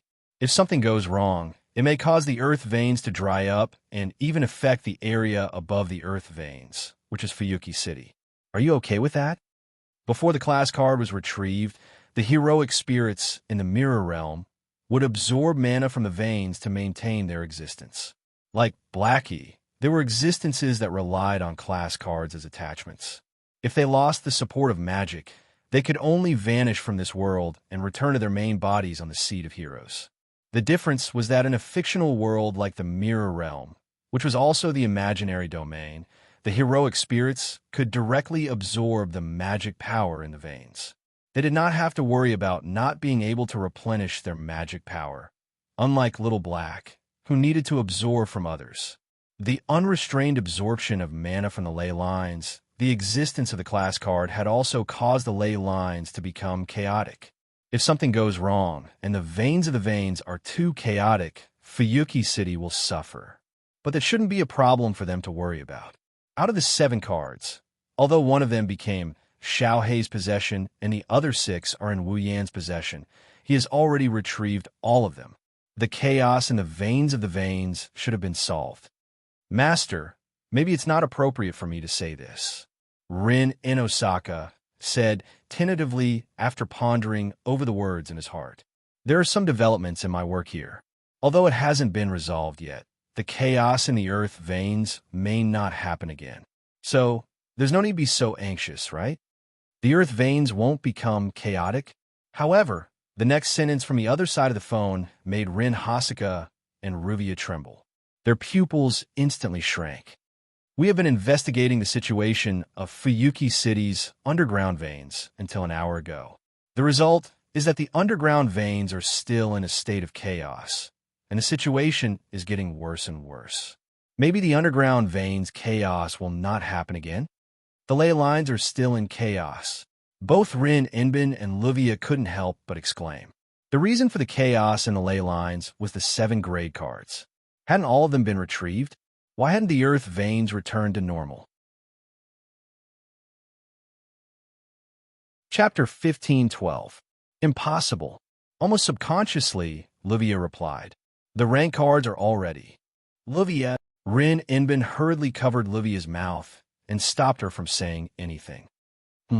What? No, it's nothing.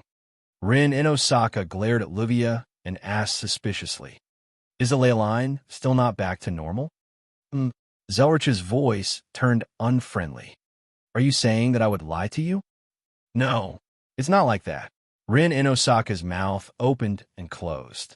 Of course, Zelrich didn't know that the 7 class cards had all been retrieved, and the passage to the mirror world in the imaginary domain should have been closed. It would no longer absorb mana from the ley lines and cause chaos in the ley lines. If he knew about this, he would understand why Rin and Osaka and Luvia were shocked. Unfortunately, Rin and Aka didn't plan on letting all the cards fall into the hands of another group of people. The remaining card even became an existence that possessed a personality. He reported all of this to Zelrich. Elia and Mio were dragged into this mess by Rin and Osaka and Luvia. Blackie was a persona separated from Elia's body. Therefore, Rin and Osaka and Luvia couldn't report this to their superiors. As for Wu Yin, it was Rin and Osaka's own selfish decision. Under these circumstances, Rin and Osaka couldn't explain the current situation to Zelrich and tell him the real reason why the earth veins wouldn't be chaotic. Forget it. Zelrich didn't want to pursue the matter and continued with the topic. Considering that you haven't completed the mission and the ley line is still in chaos, it's hard to determine if there will be any changes. You also reported that retrieving the rank cards is more difficult than expected. Therefore, I would like to send you some reinforcements. Is that okay with you? Hearing this, Rin and Osaka felt a little helpless. If he really sent reinforcements, then, if he lost the wand and dragged the ordinary people down with him, the existence of Xiaohei and the class cards would be exposed to the public. No matter what, Rin and Osaka didn't want to see this happen. He gritted his teeth. Immediately, Rin and Osaka gave such an answer. Great Master, can you leave this matter to me for the time being? Leave it to you? Zelrich didn't expect such an answer from Rin Osaka. He paused for a moment. What is the meaning of this? What is the specific situation? It's hard to explain it to you here. Rin and Osaka rubbed his forehead and replied. However, something did happen on my side. The ley lines shouldn't be in chaos anymore, but now it's still in chaos. I have some doubts myself. Anyway, only the Osaka clan, who is responsible for the jurisdiction of Fuyuki City's ley lines, can conduct a comprehensive inspection. The association can only conduct a subtle detection. It's better to leave this matter to me first and let me confirm the reason. Hearing this, Zelrich fell silent. As Zelrich fell silent, Rin, Inbin, and Luvia's heartbeats involuntarily quickened as well. They felt as if time itself was unbearable. After a long time, Zelrich finally spoke in a deep voice. Forget it. Do whatever you want. Rin and Osaka heaved a sigh of relief and hurriedly apologized. Sorry for the trouble, Great Master. You've caused a lot of trouble, and since you don't want me to deal with it, then I won't. Zelrich warned. However, as you know, the people in the Magic Association aren't on the same side. They're all devoted to magic research, and there are many who are crazy about it. There are also many who covet power, and both of them can be satisfied with a rank card. I understand, Great Master. Rin, Inbin, and Luvia exchanged a glance. I will be careful. Solve the ley lines problem as soon as possible. After saying that, Zelrich didn't say anything else and directly hung up the phone, causing a busy tone to come out from Rin Osaka's phone. What's going on? Luvia couldn't wait to voice out all the questions in her heart. Why is the ley line still in chaos? Who knows? Who knows? Rin and Osaka put away his phone with an uncertain expression.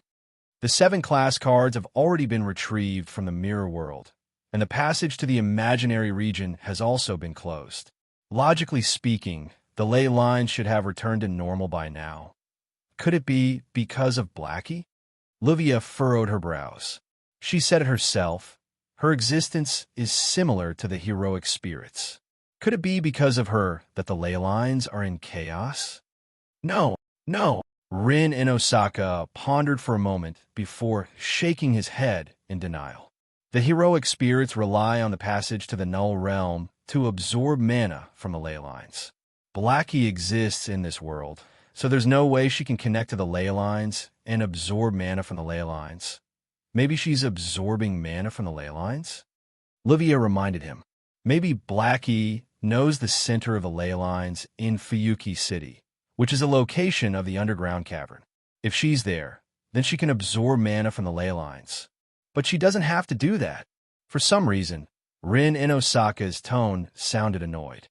Since that guy is providing her mana, Blackie doesn't have to worry about the lack of mana. Why would she do that? Then what's going on? Livia gnashed her teeth in anger. Is it because of that guy?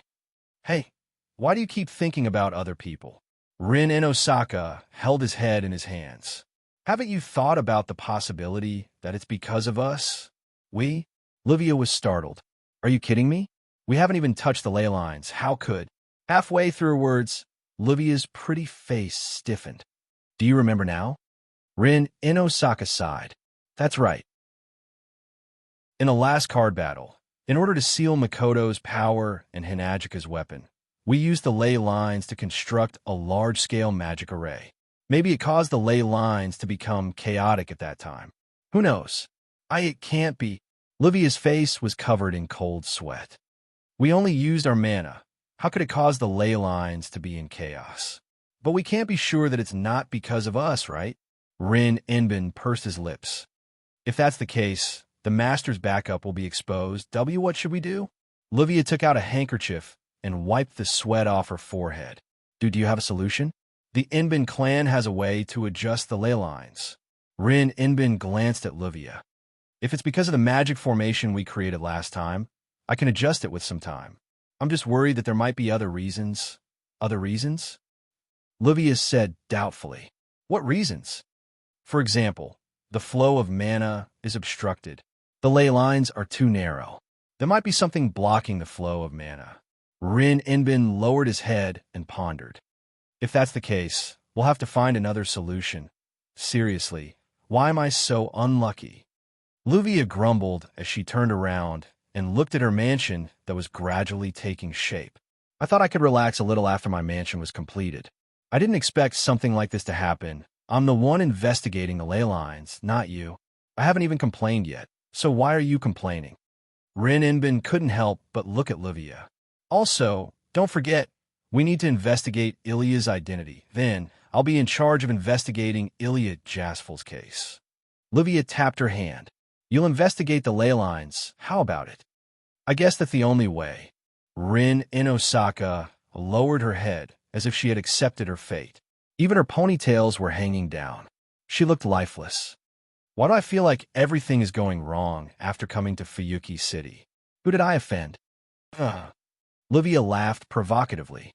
Why is it that everything is not going according to plan? Didn't you find your ideal husband? Ideal husband? Rin Inbin's eyes widened as he exclaimed in shock. How is that possible? How is that not possible? You've already done this kind of thing, that kind of thing. Don't make it sound like that. There's nothing going on. Is that so? Shut up. Nouveau riche.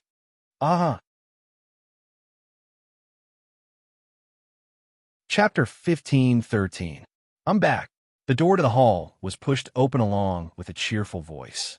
Xiaohei, who was carrying a backpack, had a satisfied smile on his face as he skipped into the hall. Big brother, my two sisters. I'm back. You're back? Hinajiku, who was chatting with Makoto, turned around and smiled when she saw Blackie walking in. How do you feel on your first day of school? Not bad. Although Xiaohei said so, he couldn't hide the smile on his face. He threw his bag on the cabinet outside the kitchen, sat down, and kicked his legs. Even though I can feel how Ilya felt when she went to school before I was separated from her, it's still more interesting to do it myself. Is that so? Hinajiku tilted her head and nodded in agreement. It's been a long time since I went to school. Seeing you like this, I can't help but recall the time when I was in White Emperor College. White Emperor College? Sasuke blinked her eyes in confusion. Is there such a college? It's in a place far, far away. Hinajika smiled as if she was reminiscing. It's normal that Sasuke doesn't know about it.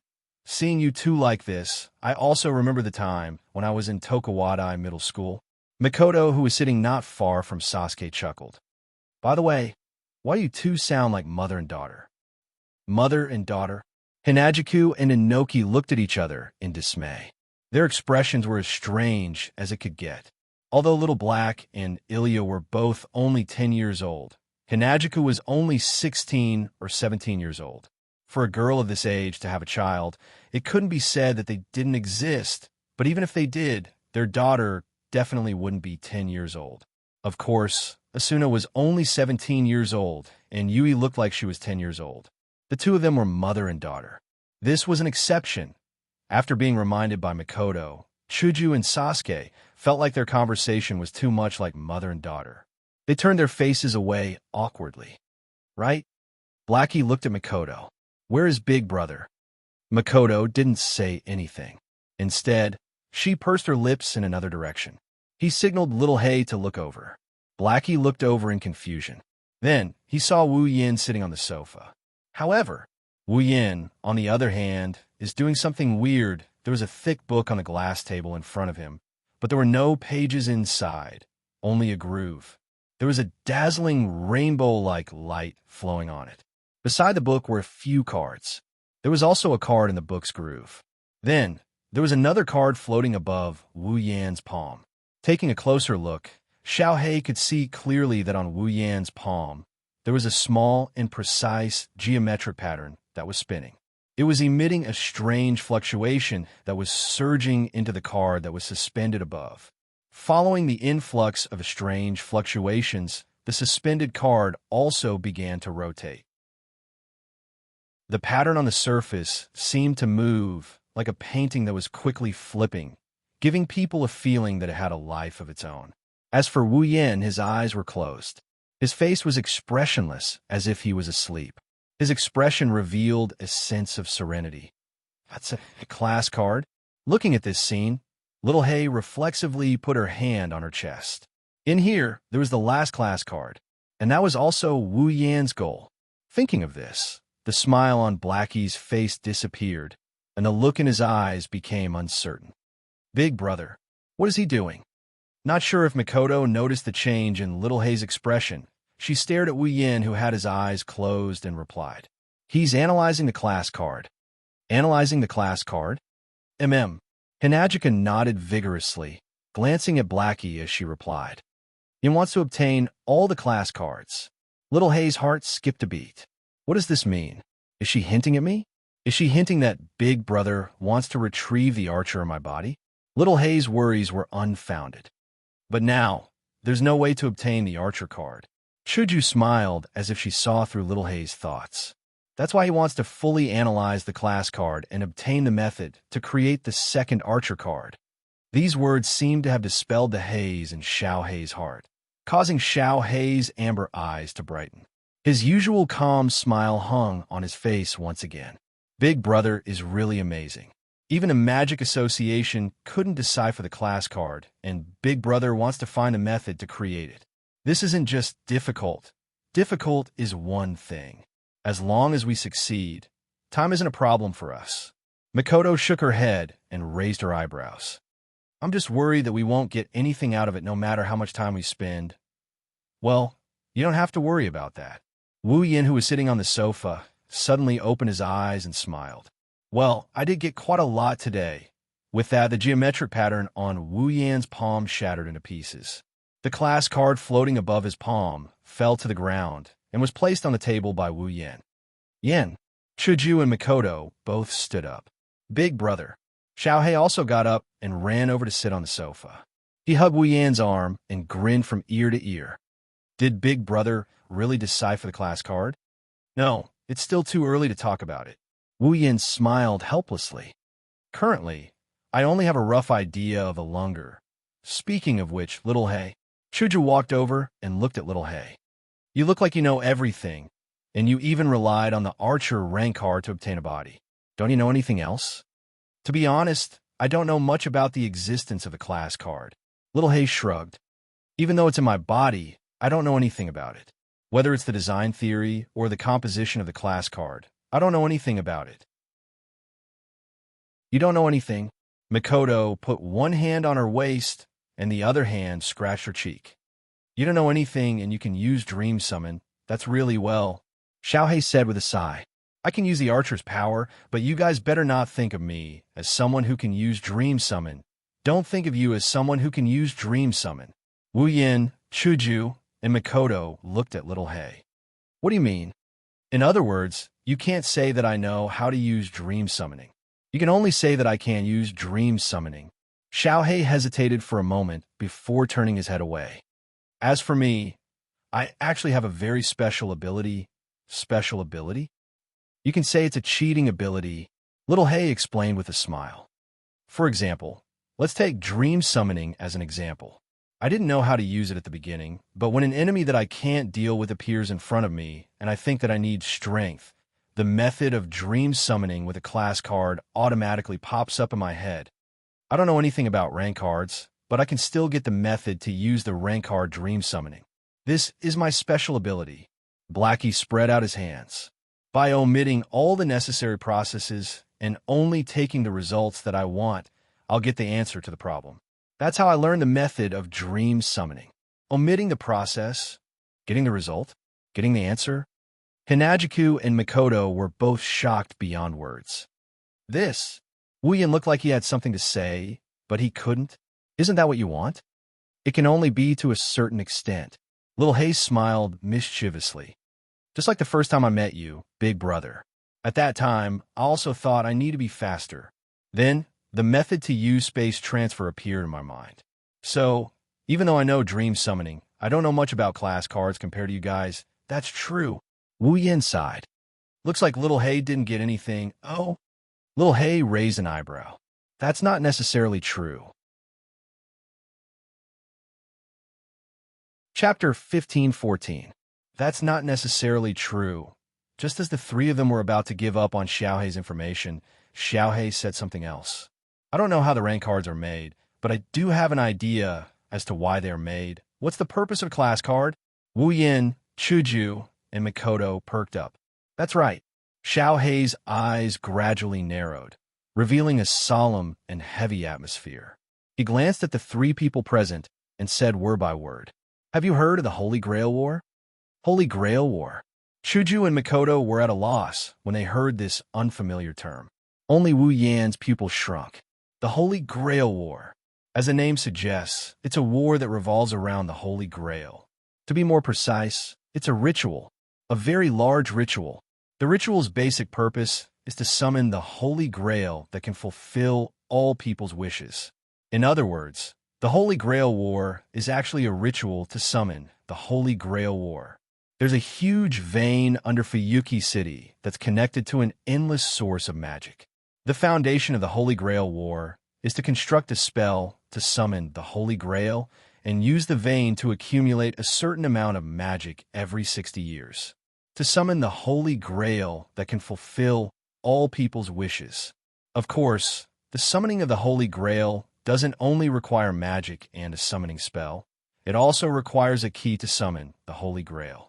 This key is the ritual to summon the Holy Grail War's Holy Grail War. Through the power of the Holy Grail, he would connect to the heroic spirit thrones where the heroic spirits were and summon 7 heroic spirits. Then, he would bestow each heroic spirit with a job rank and have them kill each other in a small-scale war. When the remaining 6 heroic spirits are killed, and there's only 1 heroic spirit left, the Holy Grail will be formed. Then it will be summoned. This is the Holy Grail War. The ranks of the 7 heroic spirits were as follows: Saber, Lancer, Archer, Day Rider, Caster, Magician, Assassin, Berserker. It was exactly the same as what was shown on the 7 job rank cards. The rank card could draw out the power of a heroic spirit corresponding to one of the 7 ranks. Who would believe that class cards had nothing to do with the Holy Grail War or even the Holy Grail? But the Holy Grail War should be a war ritual that only exists in the original world of magical girl Ilya, the world of fate. Could it be this world also had the Holy Grail War? Actually, if you think about it carefully, you'll understand. Blackie's voice was slightly suppressed. Summoning a heroic spirit requires a very complicated magic ritual. Not only does it require the summoner to have a certain degree of spiritual and physical compatibility with the heroic spirit, but it also requires the summoner to have a deep affinity with the heroic spirit to act as a catalyst during the summoning. It's just wishful thinking to summon a heroic spirit with one's own power. Only with the help of the Holy Grail can it be possible, even if it's just a little bit of the heroic spirit's power.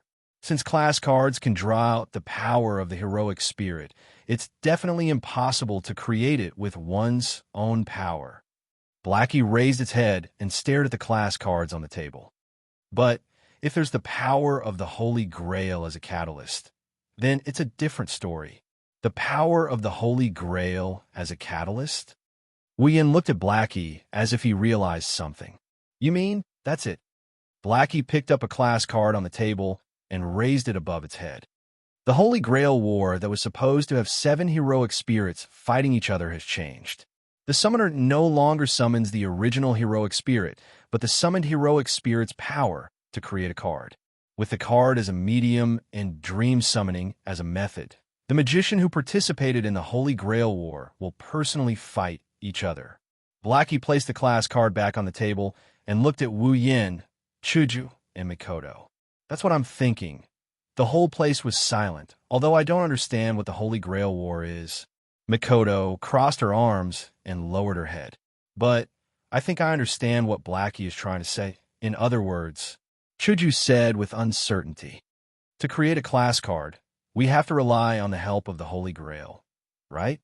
To be exact, we have to rely on the Holy Grail summoning ritual in Fuyuki City that is activated once every 60 years. Wu-Yin smiled helplessly. That's what Blackie means, right? Once every 60 years, Chuju exclaimed. Makoto's eyes widened. How long do we have to wait? That's just my guess. It might not be correct. Blackie shook its head. Ever since the Holy Grail War was brought up, even the smile on its face became forced. Maybe, in this world, there's someone who can extract the power of the heroic spirit from the throne of heroic spirits and use it to create a card. Who knows, Blackie? Chuja looked at the forced smile on Blackie's face. She hesitated for a moment before asking, does the Holy Grail War have anything to do with you? The smile on Xiao Hei's face completely disappeared as soon as he heard this. Does it have anything to do with me? With a self-deprecating expression, Blackie clenched its fist. How can it have nothing to do with me? I was born to become the Holy Grail. Wah! Chuju and Mikoto were shocked. It's ridiculous, isn't it? The self-deprecating expression on Blackie's face became more and more intense. It has already become a magic tool before it was born.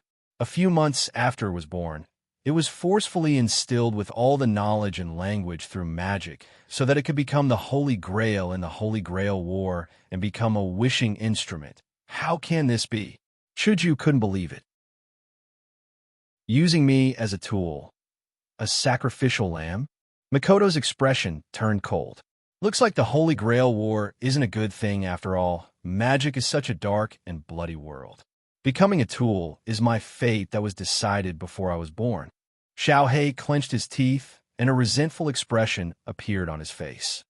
Yet, I wasn't even useful as a tool. Wu-Yin, who had been silent all this time, raised his head and revealed Blackie's biggest secret. You're sealed, aren't you? Sealed? Hinajiku and Mikoto were both stunned. Yes.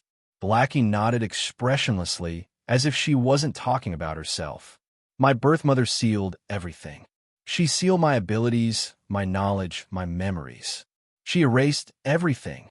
So an ordinary child, Ilya was born. Wu-Yin finally understood everything. So that's how it is. Ilya's sealed memories and knowledge settled in her body and gradually grew stronger. In the end, she turned into another personality with consciousness. Then, that personality even obtained a body. Xiaohei seemed to have lost all her strength as she collapsed on the back of the sofa.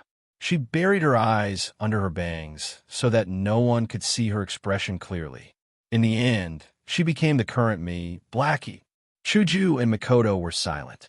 She was born as a tool, but she wasn't even able to perform as a tool before she was sealed.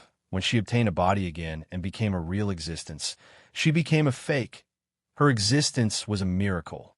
Without mana, she would disappear. Even the foundation of her existence, the class card in her body, could be targeted by others and taken away. Her family, friends, they all became the things that Ilya was born later on. These things that should have belonged to Blackie were all gone. In the end, everything about Xiaohei had been denied. No wonder Blackie had the ability to fulfill her wishes to a certain extent. That was because she was born as a wish-granting tool. It's all right.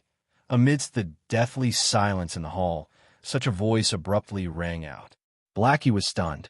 Just as she was about to look at the source of the voice, a hand covered her head and gently stroked it. Since you were born, there must be a reason why you were born. I believe that. We believe that as well. Chuju and Makoto nodded. Blackie's eyes rippled with light. In the end, it turned into hope. Chapter 15:15. Fuyuki City, Yuanzhong Mountain. This is a famous mountain in Fuyuki City. There's a temple on the mountain called Ludong Temple.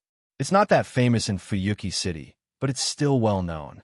Although not many people come here to visit, it's enough to be a tourist attraction in Fuyuki City. Early in the morning, there's a beautiful morning glow in the east of Yuanzhong Mountain.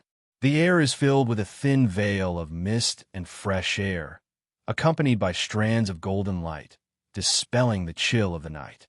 Looking up from the foot of Yuanzhong Mountain, the gate of Ludong Temple is located at the top, like a dragon gate, reflecting the morning sun.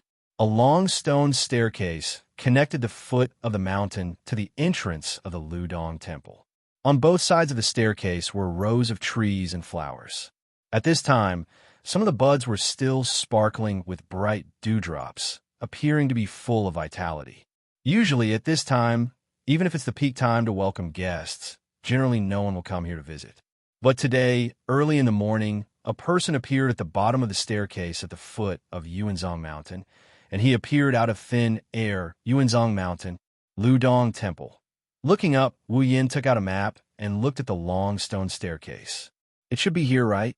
For the people of Fuyuki City, Yuanzhong Mountain's Ludong Temple is not a strange place.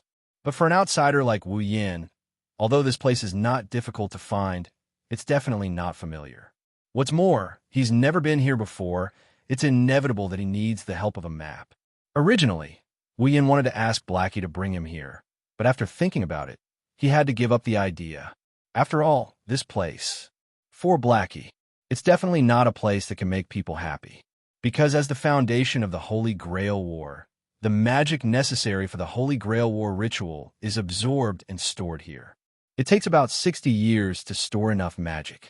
A Holy Grail War ritual is held.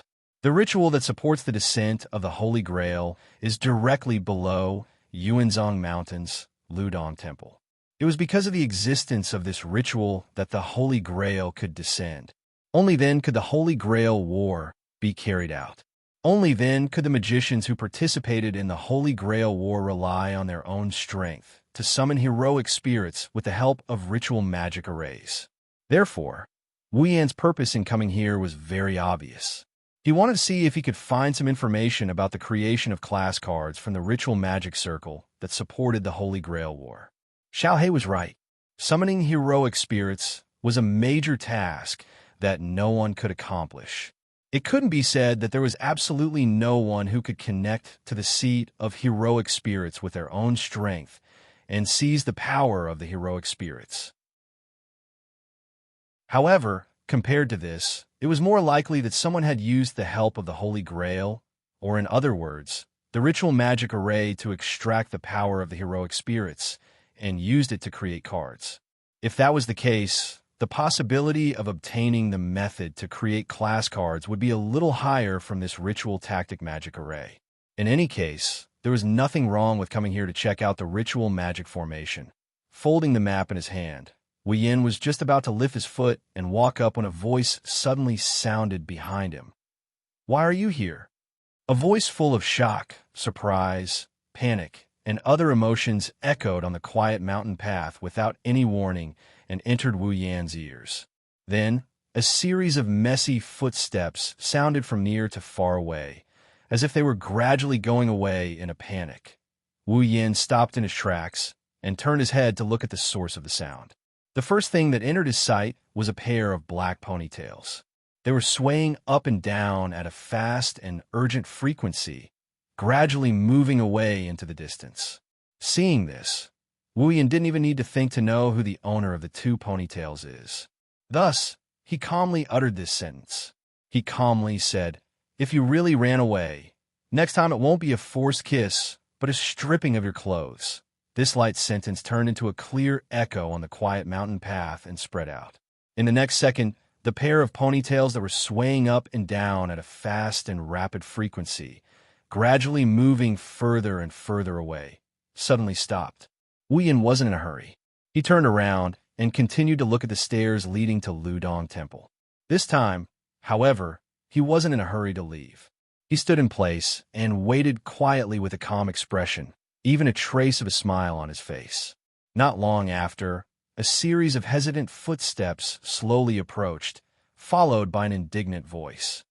Using this kind of method to force people to stay, how lame, Wu Yin curled the corner of his mouth and turned around to look behind him. In the next moment, the person's full appearance was revealed to him. She wore a red checkered shirt, a white knitted sweater, and a black pleated skirt. Tall stockings covered her smooth and seductive thighs, and a pair of heelless boots. Her outfit was neither luxurious nor ordinary. It was just the right outfit. But now, its owner was glaring at Wu Yin with a pair of beautiful green eyes, angry and embarrassed. Her face was a little pink, looking very cute. It was Rin in Osaka. That's not right. Wu Yin looked at Rin, who was glaring at him angrily, and shrugged teasingly. No matter how you look at it, it's the guy who saw her first but didn't even greet her and ran away without thinking. That's rude, right? That's because you're shameless.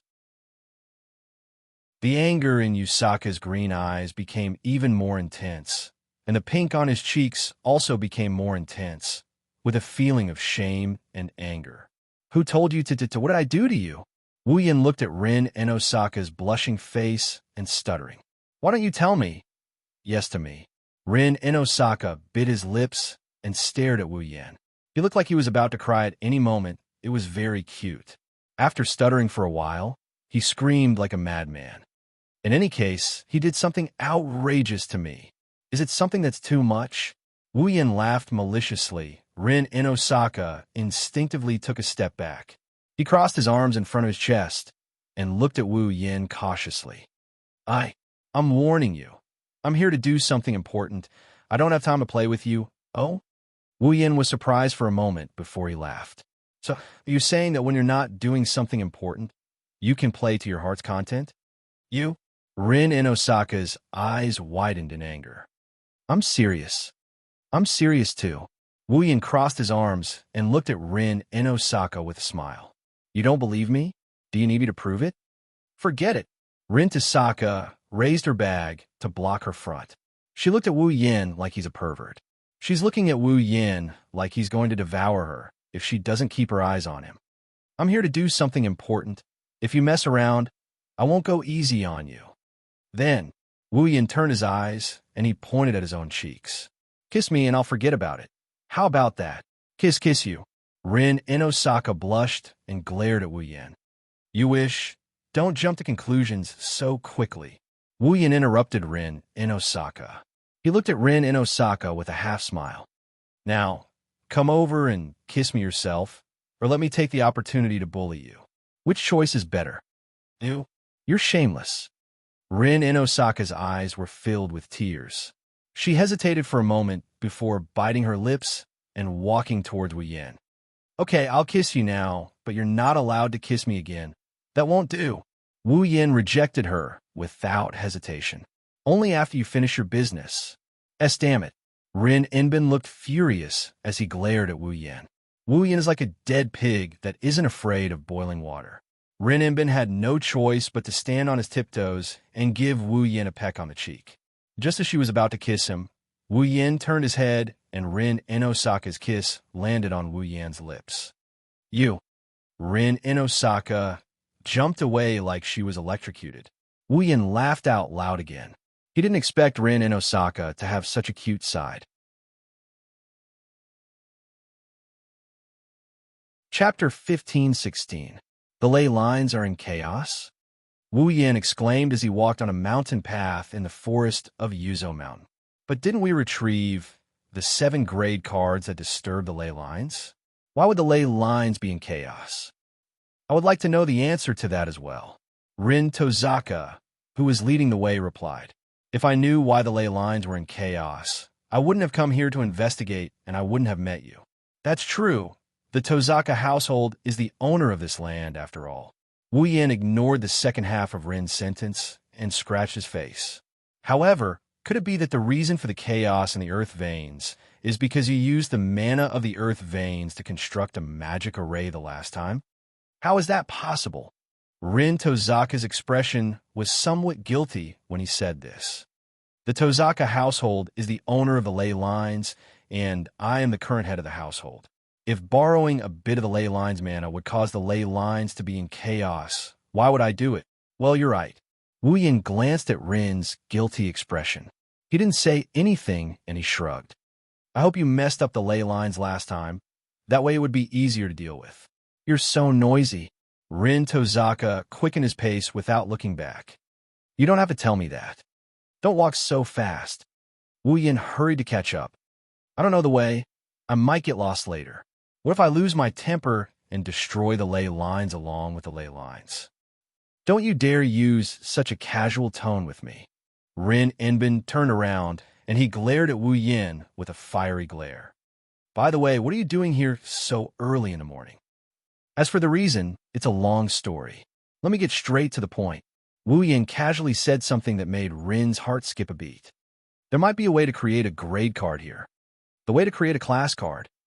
Rin Osaka stopped in shock, causing Wu Yin, who was walking behind her, to bump into her. His hands subconsciously grabbed onto a pair of soft breasts. Wah! Rin Inosaka cried out in surprise when his weakness was attacked. Then, his expression turned ruthless. She grabbed her bag and slapped it behind her. Let go of me, you pervert. Wah! This time, it was Wu Yan's turn to scream and lean back. She avoided the bag that was coming at her. You despicable bastard. Rin Inosaka covered his chest with one hand. He shouted in exasperation. Didn't I tell you not to mess around after kissing you? Hey. No matter how I look at it, it's impossible. Wu Yin took a step back. He shook his head and waved his hand. It's because you suddenly stopped for no reason. It's because you suddenly said something that couldn't be ignored. Rin Inosaka glared at Wu Yin fiercely. Tell me what's going on. I already said it's impossible. Who's asking you that? Rin Inosaka was furious. I asked you how you found a way to create a grade card. I already told you that, right? Wu Yin said innocently. It's a long story, so I'll just tell you what I'm here for. We'll talk about the reason when we get back. You? Rin Inbin was angry and helpless at the same time. He snorted coldly, turned his head, and continued walking. Whatever. Do whatever you want.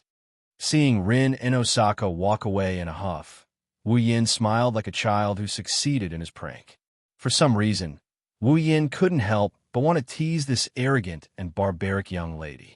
Seeing her make all kinds of expressions makes him feel satisfied. Next time, I'll think of a way to get young lady Rin to kiss me, but this time it's a kiss.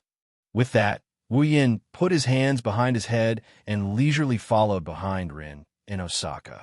There's a barrier at the beginning of the mountain path that they're walking on. It's a measure to prevent normal people from entering. Because of this barrier, no one knew how long it had been since anyone had approached this mountain path. There were messy branches and leaves everywhere, and the surroundings were terrifyingly quiet. Not even the shadow of a bird could be seen. It was quite a frightening feeling. Walking on this mountain path, Wu Yin and Rin Inbin's footsteps are unusually loud.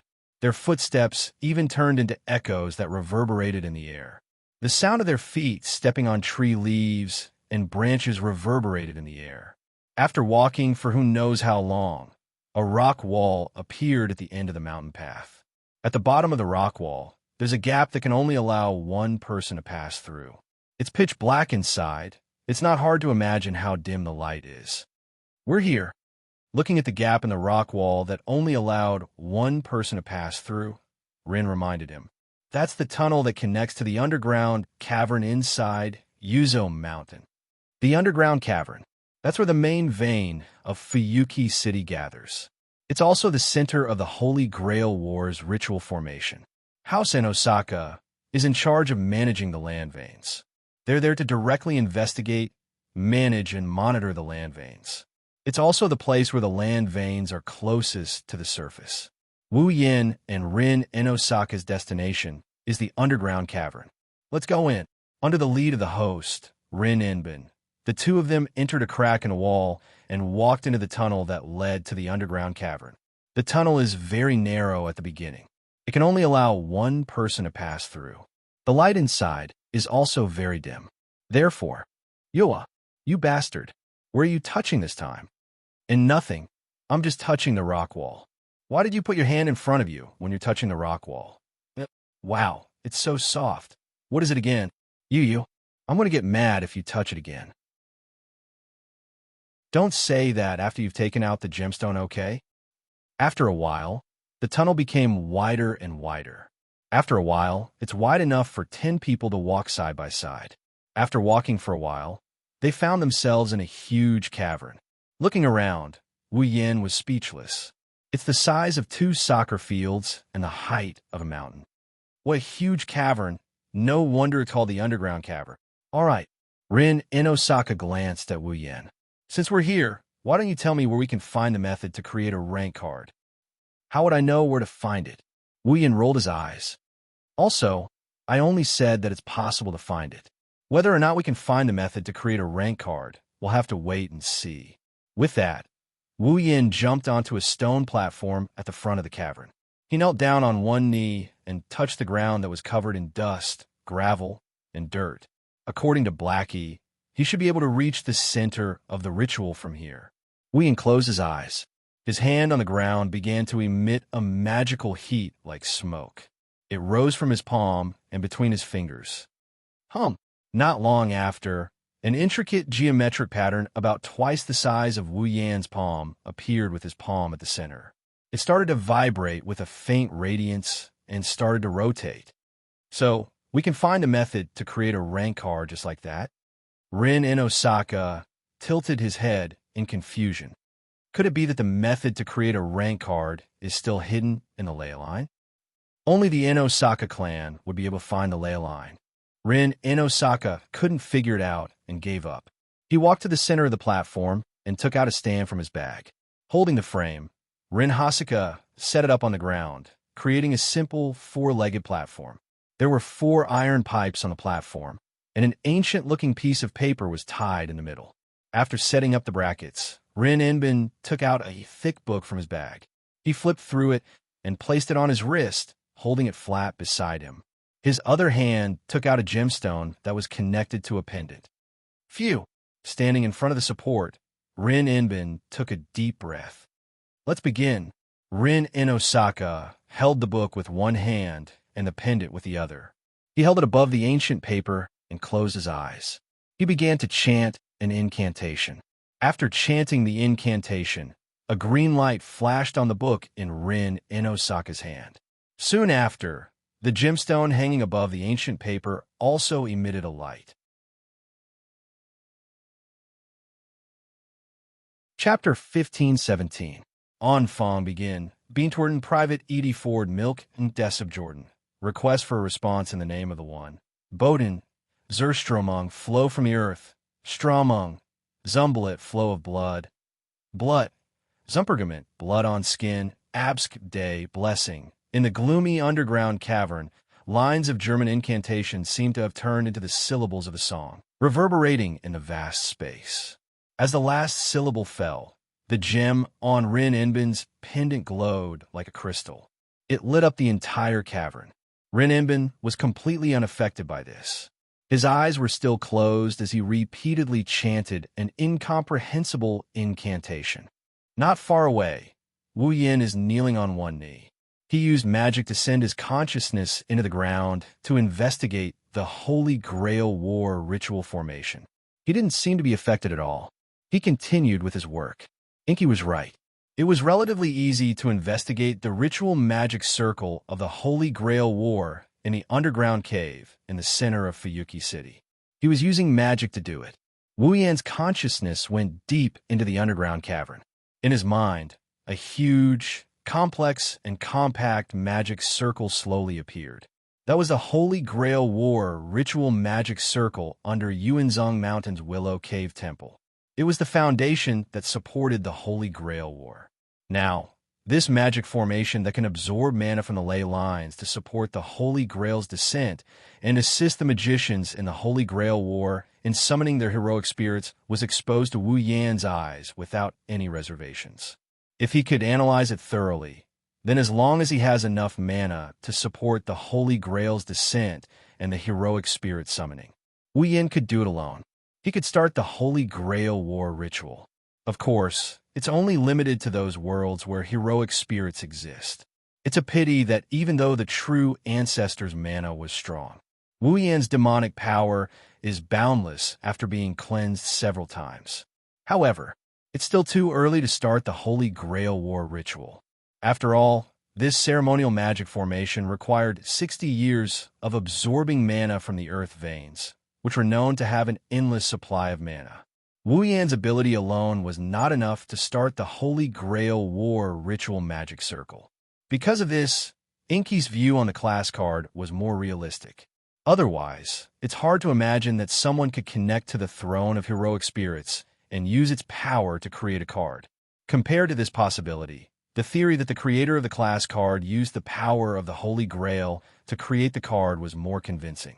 And now, Wu Yan could sense that the ritual magic circle under the Yuanzong Mountain's Willow Cave Temple was still emitting strange waves. It was constantly absorbing mana from the underground cavern and storing it. Wu Yan didn't know if the ritual magic circle had absorbed enough mana to start the Holy Grail War ritual magic circle. Even if it had, he wouldn't start it. The Holy Grail that could fulfill all wishes was very attractive. However, Wu Yan didn't need it. He didn't think that the Holy Grail could fulfill all wishes. Moreover, every Holy Grail War ritual magic circle would drag many people into a disaster and misfortune. No one had ever heard of a Holy Grail War ritual magic circle bringing happiness to anyone. In the end, the Holy Grail War ritual magic circle was nothing more than an ugly battle for the Holy Grail. Therefore, Wu Yan was already kind enough to not destroy the ritual magic circle, let alone start it. If it was really activated, Blackie, who was born to become the Holy Grail, would have a tragic end, right? When he thought of this, Wu Yan couldn't help but have the urge to destroy the ritual magic circle. It took him a lot of effort to restrain himself and focus on the ritual magic circle. No matter what, he had to first memorize this huge and complicated ritual magic circle. Perhaps it would be of some help in crafting rank cards. With this thought in mind, Wu Yan used the knowledge of the 103,000 grimoires to memorize the ritual magic circle and engraved it into his mind one by one. With the ability of complete memory, even if the ritual magic circle was very complicated, it wasn't difficult for Wu Yan to just memorize it. Just like this, time passed quietly as Wu Yan memorized the ritual magic circle and Rin Enbin kept chanting the incomprehensible incantation. At a certain moment, Wu Yan, who had his eyes closed, the mana in his hand that was pressed on the ground began to weaken. The rippling, complex pattern also slowly dissipated. Wu Yan opened his eyes and let out a long sigh. He clapped his hands and stood up from the ground. I've memorized the ritual. I'll study the rest when I get home. Wu Yin looked up and was about to look at Rin Inbin when he suddenly exclaimed, "How is this possible?" Hearing Rin Inbin's shocked and incredulous voice, Wu Yin had the same thought. Things seemed to be developing in an unexpected way again. "What's wrong?" With a heavy expression, Wu Yin came to Rin Inbin's side and asked, "What happened?" Rin in Osaka didn't even reply. Instead, he looked at the ancient paper in front of him with a shaken expression. His pupils fluctuated violently, and his eyes were filled with shock. Wu Yin ignored Rin Inbin and looked at the ancient paper in front of Rin Inbin. On the ancient piece of paper, traces of burnt marks spread across it like a spider web. It wasn't complicated, but it didn't look like a pattern drawn by humans. "This is Fuyuki City's leyline map?" Wu Yin furrowed his brows as he looked at Rin in Osaka. "What's going on? Is there a problem with the ley line?" Rin Inbin didn't answer. He clenched his teeth and pointed at the bottom left corner of the ley line map in front of him. Over there was an extremely small but well-defined square block blocking one of the earth veins like a strange object. "That's a blockage?" Wu Yin paused for a bit before he exclaimed, "It's the one that caused the landform to be chaotic? Have you ever seen a blockage in an earth vein that looks like a cube?" Rin in Osaka forced a smile on his face.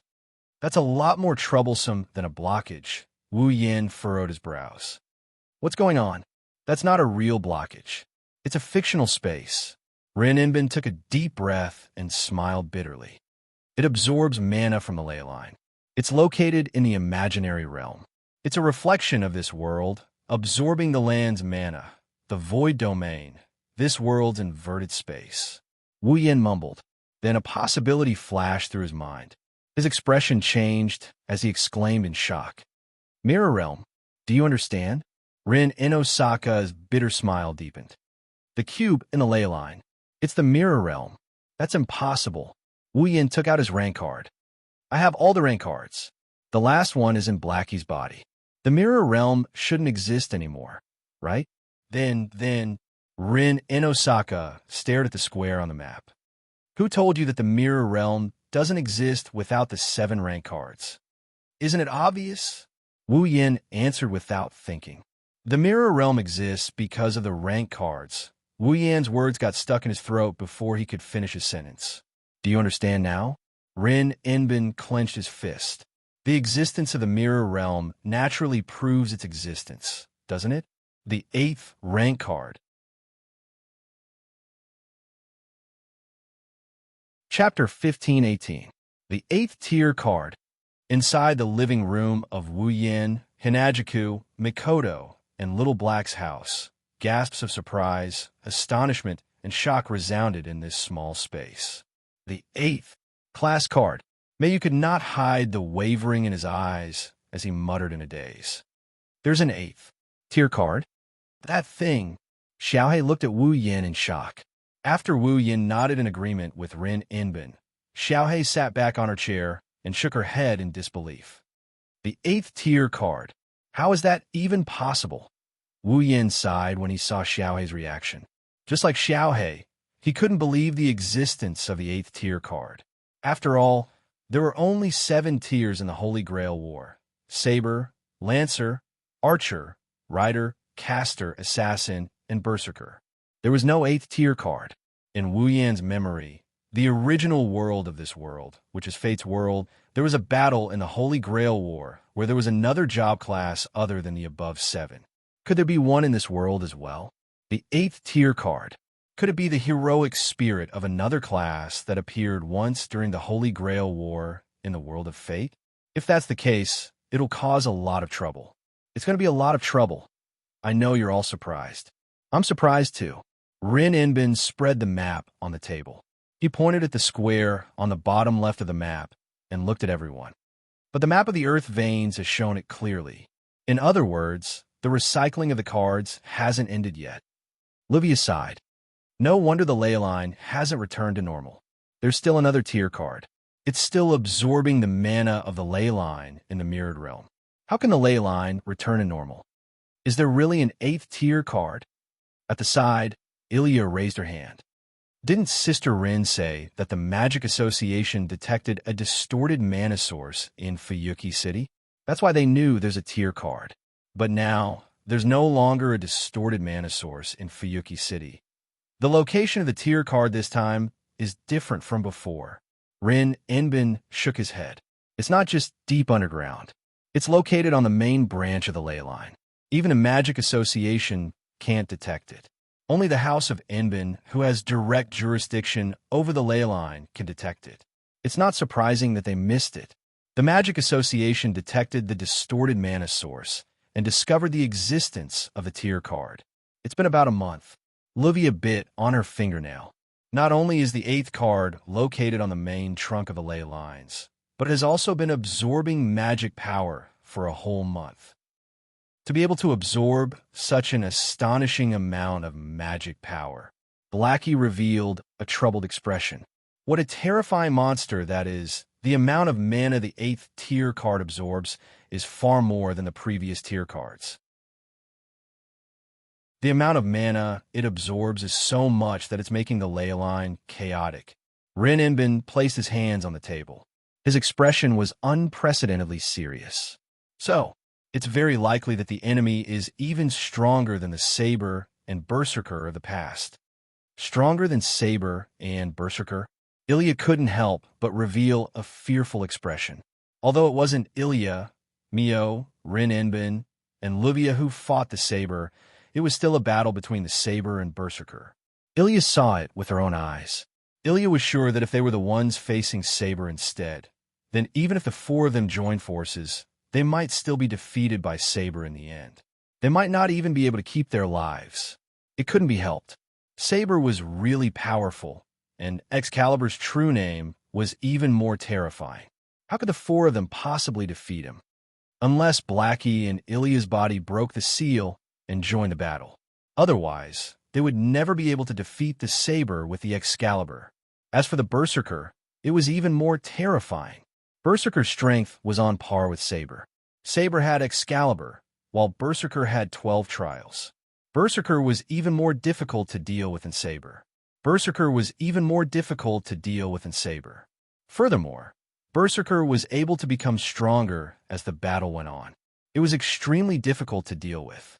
This could be seen from the fact that Wu Yin defeated the Saber alone, and the Berserker was fought by Wu Yin, Chuju, and Mikoto. Moreover, Ilya and Mayu had almost died in the hands of a Berserker back then. If the 8th rank card was an enemy stronger than Saber and Berserker, Ilya no longer dared to imagine how frightening that existence would be. This time, I gathered everyone here to listen to your thoughts. Rin Enbin spoke with a deep voice. Facing the strongest enemy in history, what do you all plan to do? Hearing this, everyone fell silent. What do we do? What else can we do? There wasn't a single person here who didn't have a direct connection with a class card. This 8 class card that appeared out of nowhere. No matter what it is, there's only one way to deal with it. My ultimate goal is to get the 7 class cards. When everyone went silent, Wu Yin suddenly spoke. That's why I plan to take it back. Wu Yin subconsciously looked at Chuju and Mikoto. You don't have to ask. Chuju and Mikoto looked at each other and answered in unison. Yan's decision is our decision. I'll go too. Little Black slammed the table and stood up without hesitation. The class card, the strongest enemy in history. These have nothing to do with me, but if Big Brother, Chudine-san, and Mikoto, Nei-san are going, then I'll go too.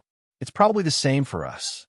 Rin Enbin and Livia looked at each other and shook their heads with a smile. Although the mission of taking back the class card is equivalent to a failure, it's still our mission to restore the ley lines to normal. Even if the enemy isn't something we can deal with, we'll still go. Ilya, Miyu. At this moment, Livia looked at Ilya and Miyu. What's your decision? Ilya's mouth opened slightly, and she started hesitating. I'll go, Mio suddenly said. She didn't explain the reason and only used her unyielding eyes to express her inner thoughts. Silence speaks louder than words. Seeing that Mio agreed, Ilya gritted her teeth. If that's the case, wait. Just when Ilya was about to go all out, Wu Yin interrupted her. The enemy might be the strongest in history, but it's also a fact that there's only one left. The space in the mirror realm is definitely not that big. If too many people go in, it's very likely that something will happen. The girls looked at each other. Then what should we do? Let's think about the people who will go out later. Wu Yin pondered for a moment. First, we have to clear the path. The location of the 8th class card was in the underground ley line's trunk. In other words, everyone had to first reach the mirror realm where the 8th rank card was before they could jump from the real number domain to the imaginary number domain. In other words, they must first go underground if they want to enter the mirror realm. Leave this matter to me. Livia nodded to everyone. I'll get someone to make an underground passage. Hearing this, everyone present nodded with their own thoughts, allowing the scene to return to silence. Chapter 15:19. In the night, a cool breeze blew past the rustling trees, the leaves dripping with dew, the sparkling river, and the streets that had returned to tranquility. The stars twinkled in the endless night sky. The streets were filled with a dense and intoxicating air. The frost of the full moon poured down and shone into a room through the window. Some strange sounds were echoing in the room.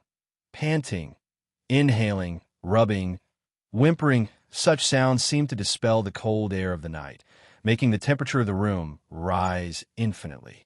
It became hotter and more erotic. His breath had been taken away. The hot breath came to his face. Wu Yin held a petite body in his arms. He opened his eyes and looked at little Hei, who kept her eyes closed and pressed her warm lips tightly on his. She was very engrossed in kissing him. He felt a little conflicted in his heart. That was normal. Wu Yin doesn't know what other people are thinking, but he is well aware of the fact that he is constantly being asked for things by a girl who is always taking the initiative. Although he can't say that he's unhappy about it, if possible, he would still like to be the one taking the initiative. It was a pity that little Black's boldness was too extraordinary, and it also had a competitive spirit that refused to be outdone. If it really fought with her for the initiative, she would not be happy if it won. If he lost, she would be proud. No matter which side he chose, it was not a good choice. Therefore, even if he was conflicted, Wu Yin could only let little Hei do what she wanted. Moreover, little Hei was very enthusiastic tonight, like a kitten seeking warmth. He didn't want to push her away. In all kinds of strange sounds, the two different sized tongues kept moving back and forth. Little Hei gradually increased the strength around Wu Yan's neck. Her lips and tongue gradually became hot. She vented the passion in her heart. Along with the sound of breathing, it became heavier and heavier. Black's movements seemed to have run out of stamina. The intensity of its movements gradually decreased. This rough kiss had lasted for at least 10 minutes, hadn't it? Maybe it would take even longer than that, he only knew. Little Hei kept asking. She kept pushing. She kept venting her inner emotions. By the way, during this time, the magical power supply had finished. Little Hei's magical power had reached the maximum level. Most of the time, it was just pure kissing. Nobody knew how long had passed. Little Hei's breathing had become very heavy. Her strength was also slowly dissipating.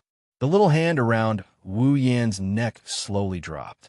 At a certain moment, she finally could not hold on any longer and loosened her lips.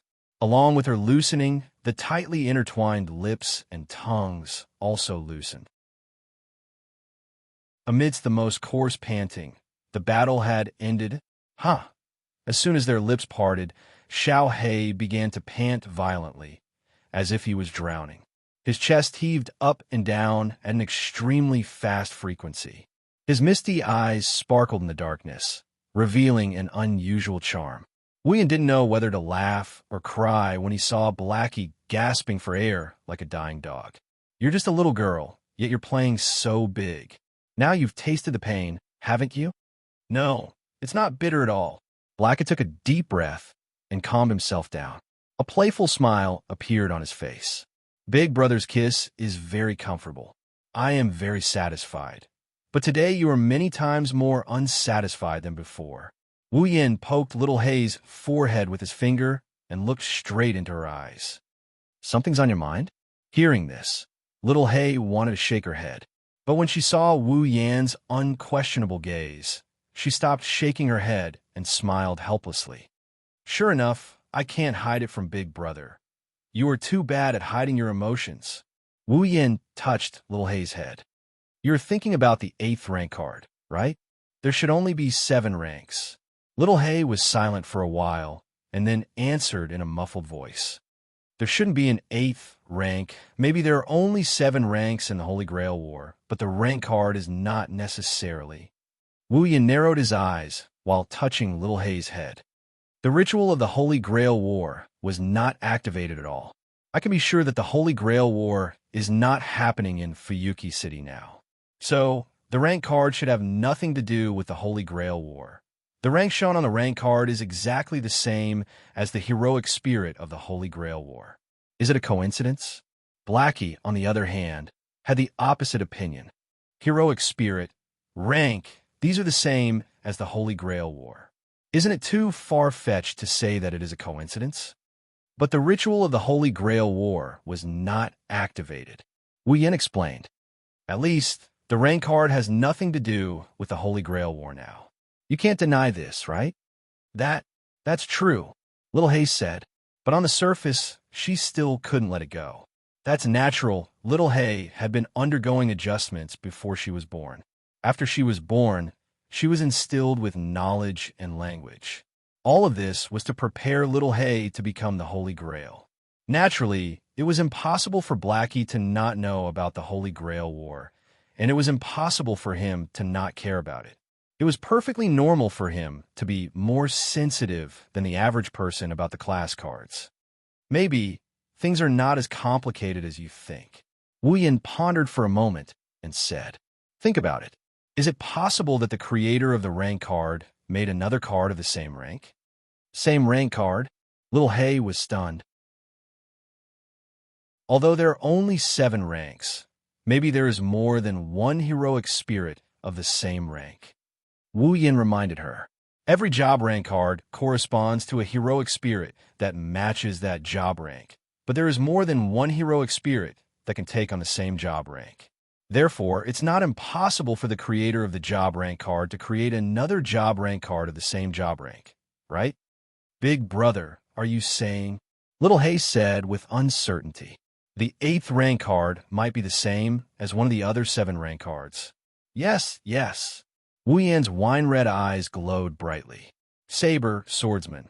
Lancer, archer, rider, caster, magician, assassin, and berserker. The 8th class card is one of these 7 classes, so it's not strange, right? Indeed. Originally, Wu Yan was trying his best to figure out how to create a class card so that he could create a second archer card to complete his demigod quest. Back then, in order to complete the demigod path mission, Wu Yan thought about the existence of a second archer card. He also thought about asking the creator of the rank card to make another archer card. Under such circumstances, it wouldn't be impossible to have a second card of the same rank as the other cards. Anyway, compared to the 8th rank card, Wu Yan was more willing to believe in this possibility. But if Wu Yan's eyes lit up, if the 8th rank card is the second archer card, then my mission is complete. The second card, Archer. Blackie rubbed its chest. Soon after, it revealed its usual calm smile and gave a slight smile. It seems like we need to take back the 8th card. Also, if the 8th card is the Archer card, we can collude with Rin Enbin and Luvia to not expose the existence of the 8th rank card. Wu Yan grinned. If that's the case, after retrieving the second Archer card, those who don't know about the 8th Archer card won't know that Blackie has an Archer card in his body. This matter can be successfully concealed, and you don't have to worry about people eyeing the card in your body anymore. Little Hay's eyes lit up. It's decided. Not long after, Little Black cried out like a declaration. The 8th rank card. We must take it back. Looking at Little Hay's happy face, Wu Yan couldn't help but laugh in his heart. I still don't know if the 8th card is the archer from the second one.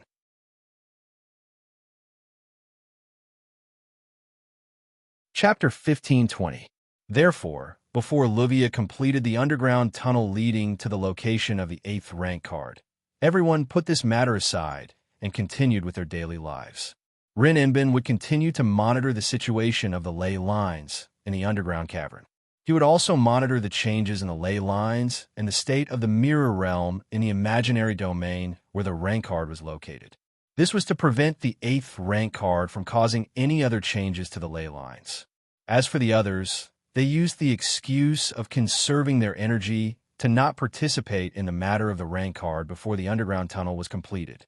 Of course, conserving their energy was only a small part of it. Most importantly, everyone wanted to enjoy their ordinary lives as much as possible before the big battle. After all, the 8th rank card was madly absorbing the mana from the ley lines, causing the ley lines to shrink and become chaotic.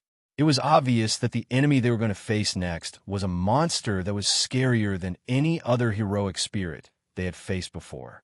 Against a monster like this, even Wu Yin, Hinajiku, Mikoto, and even Blackie, who can take on a heroic spirit all by themselves, had to be cautious. During the battle against Saber, Wu Yin fought alone. In the end, he paid the price of some minor injuries and won the battle. After that, he took back Saber's rank card. During the battle, Saber's strength was already on par with Saber's. The more they fought, the stronger they became. The more they fight, the stronger they get, immune to the Berserker's ability to kill them. Wu Yin, Hinajiku, and Mikoto teamed up and won without taking any damage. Their opponent this time is a much stronger existence than Saber and Berserker. Even if Wu Yin, Hinajiku, and Mikoto teamed up again, it's hard to say if they can win this time. Luckily, Xiaohei, who is as strong as Wu Yin and Ko, joined forces with the four of them. The four of them had a higher chance of winning. Meanwhile, Rin Inbin, Luvia, Ilya, and Mikoto had to consider if they should join the battle. Right now, at this point, the strength of the four of them was more or less unable to keep up with the strength of the heroic spirit. Fighting against the heroic spirit that might be the strongest 8th grade card, if they were to mindlessly barge into the mirror world, the heroic spirit would not be able to keep up. He wouldn't even know how he died. Therefore, before the underground tunnel was completed, the four of them also needed some time to sort out their emotions and consider what they should do, whether they should participate in this battle or not. Before that, let's keep the status quo for now. Everyone returned to their daily lives with their own thoughts and considerations. Unfortunately, this routine was destined not to last for long. Fuyuki City, Riverbank, the bright red bridge was still the same, allowing vehicles to come and go in two different directions.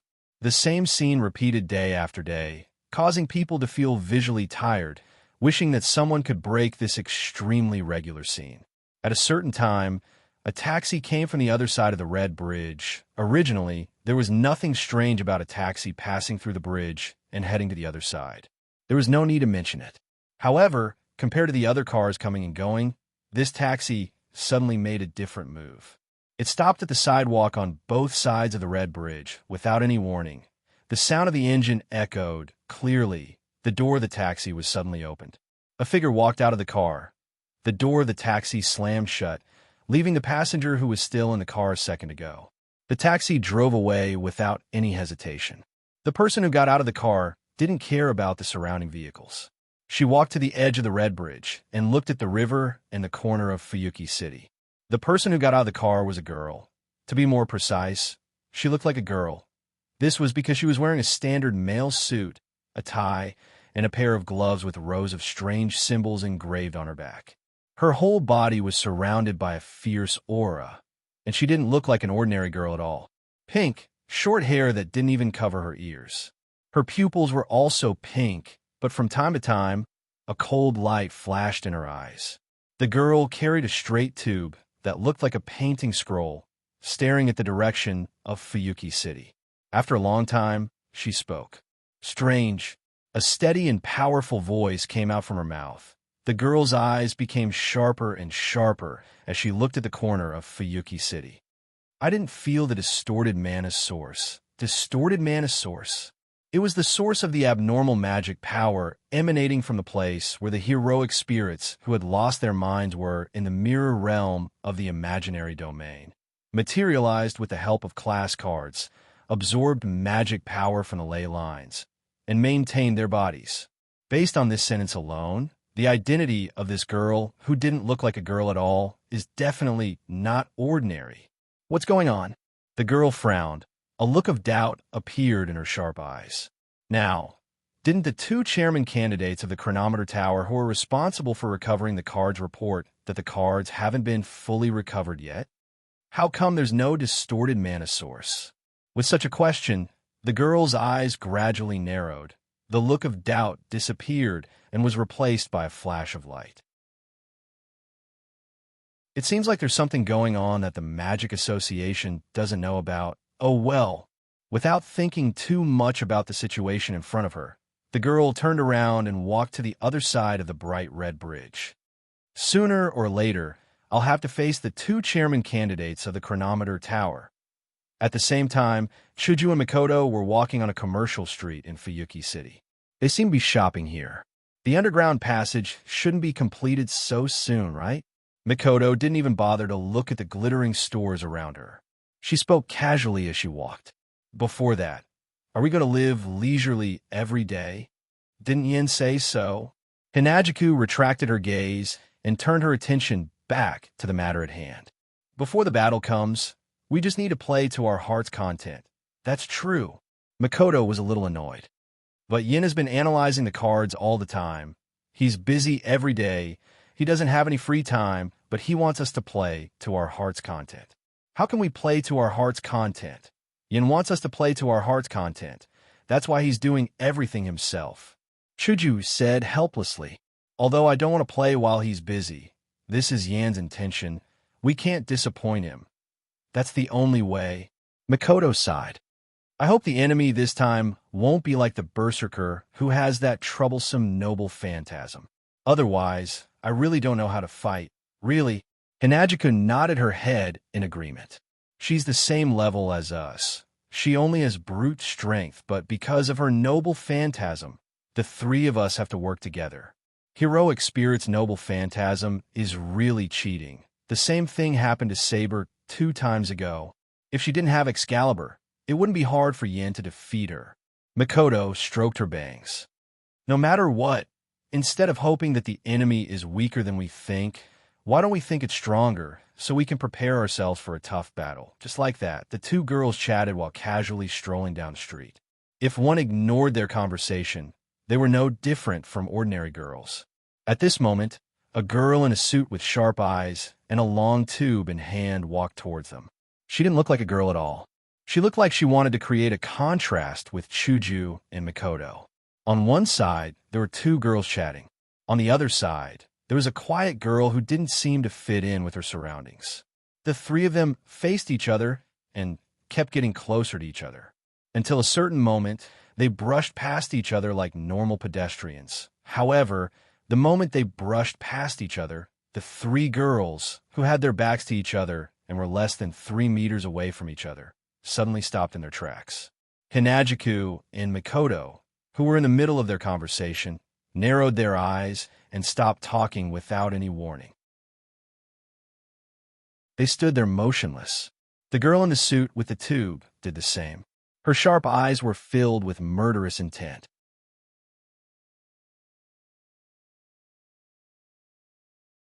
Chapter 1521. Time seemed to have stopped at this moment. On the bustling commercial street, the surrounding pedestrians were still noisily coming and going. They did not notice that something was wrong at all. The three completely different girls seemed to have entered a world that only belonged to them. They were isolated from everything around them. They just stood there with their backs facing each other. They didn't say anything, which made the scene extremely weird and made the atmosphere quite oppressive. At this moment, there was only one thought in the three girls' mind. Who is that? Even if there were a sea of people around them, the three girls didn't know each other. But in this vast sea of people, they still felt the other party was definitely not an ordinary person. The young woman in a suit tightened the strap of the tube in her hand, and her sharp eyes flickered slightly. Fuyuki City was not a nameless place in the magic circle. On the contrary, because of the Holy Grail War and the ley line, Fuyuki City was quite famous for magic people. But there weren't many magicians who would be active in Fuyuki City.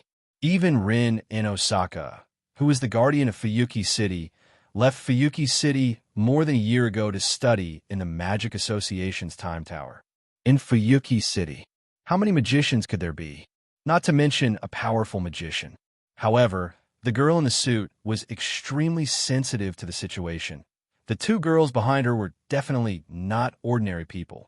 There weren't many magicians in Fuyuki City, and there were almost no magicians with a little bit of strength. Now, the two magicians that even the girl in the suit couldn't ignore appeared in Fuyuki City because of the class card.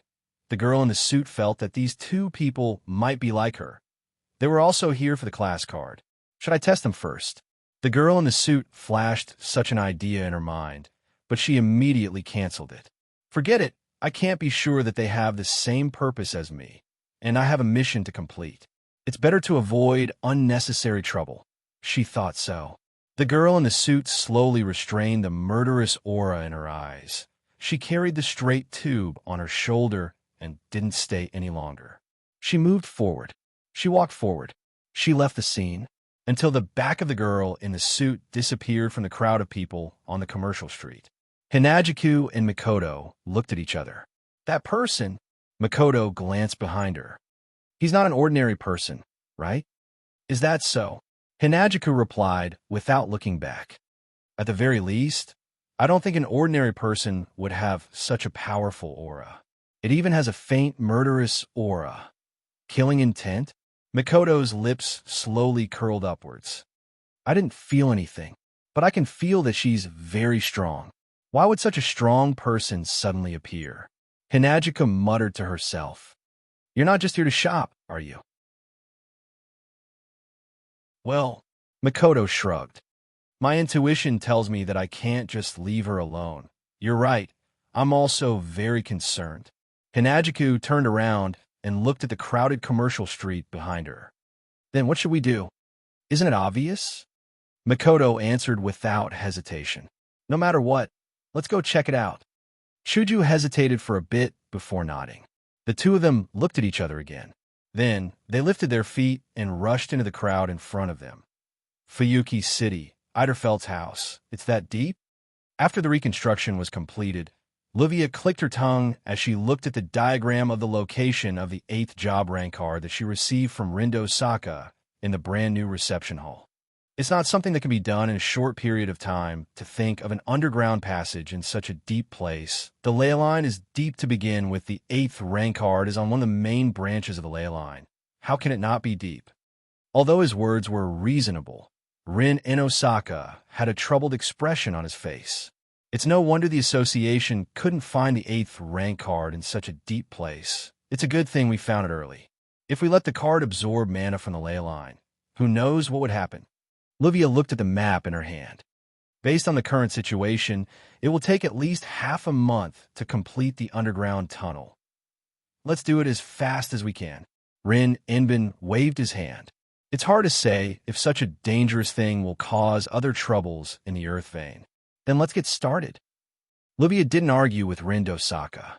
She folded the diagram in her hand and handed it to Ogiest, who had been standing by the side. Ogiest, I'll leave this to you. Yes, milady. The old butler swiftly put away the schematic map and walked out of the guest hall. He didn't seem to be old at all.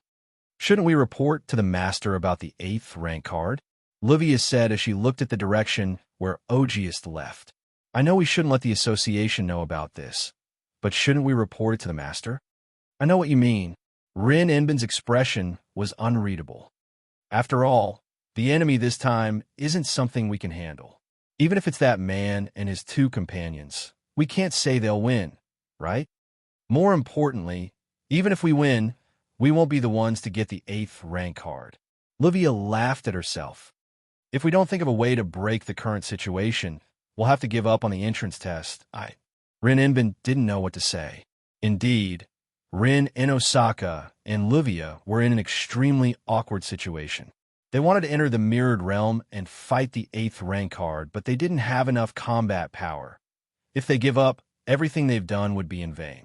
Even a mission to normalize the ley line required the enemy to do it. They couldn't do anything about it. If they try to be brave, they'll only drag the team down, and they might even lose their lives if they don't participate. They won't be satisfied. How could one not feel helpless in such a situation? It's all that Ruby's fault. Rin Enbin clenched his fists and yelled in anger. If it didn't betray us and drag Ilya into this mess, things wouldn't have turned out this way. If we don't drag Mayu and the others into this mess, we can ask the association for help openly. Luvia clenched her teeth and agreed with Rin Enbin. If that's the case, I'll have enough combat power to fight. If there was an outsider beside them, seeing Rin Tasaka and Luvia covered in black gas, they would feel bitterly disappointed and pity for them, right? However, if it weren't for the fact that these two rivals had the disease of dying if they don't quarrel for a day, and went to retrieve the cards obediently, Ruby and Sapphire wouldn't have betrayed them. It could only be said that these two young ladies had reaped what they had sown. Ding dong. Ding dong. Ding dong. Suddenly, a loud noise came from the sky above the Eiderfelt mansion. This is... Luvia was startled, and then her expression changed. Intrusion alarm? Intrusion alarm? Rin Enbin looked at Luvia in shock. You mean, someone broke in? It's not a normal person. Luvia stood up, and they're not friendly. Damn it.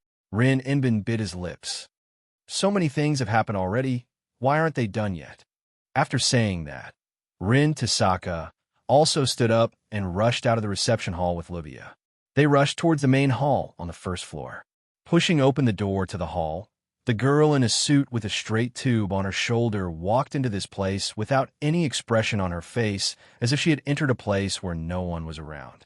The originally fierce aura on her body began to carry genuine hostility as it spread around the surroundings. It's just as Luvia said, intruder, not friendly. Walking to the center of the hall, the young lady in the suit looked around. She looked at the quiet space that did not have the slightest bit of human presence, and a steady and powerful voice burst out from her mouth. If you don't come out, don't blame me for using violence to force you out. As his voice slowly faded, the entire hall returned to silence once again. It was as if they had calculated the time. Not long after, at the top of the stairs, two figures walked over from inside the corridor.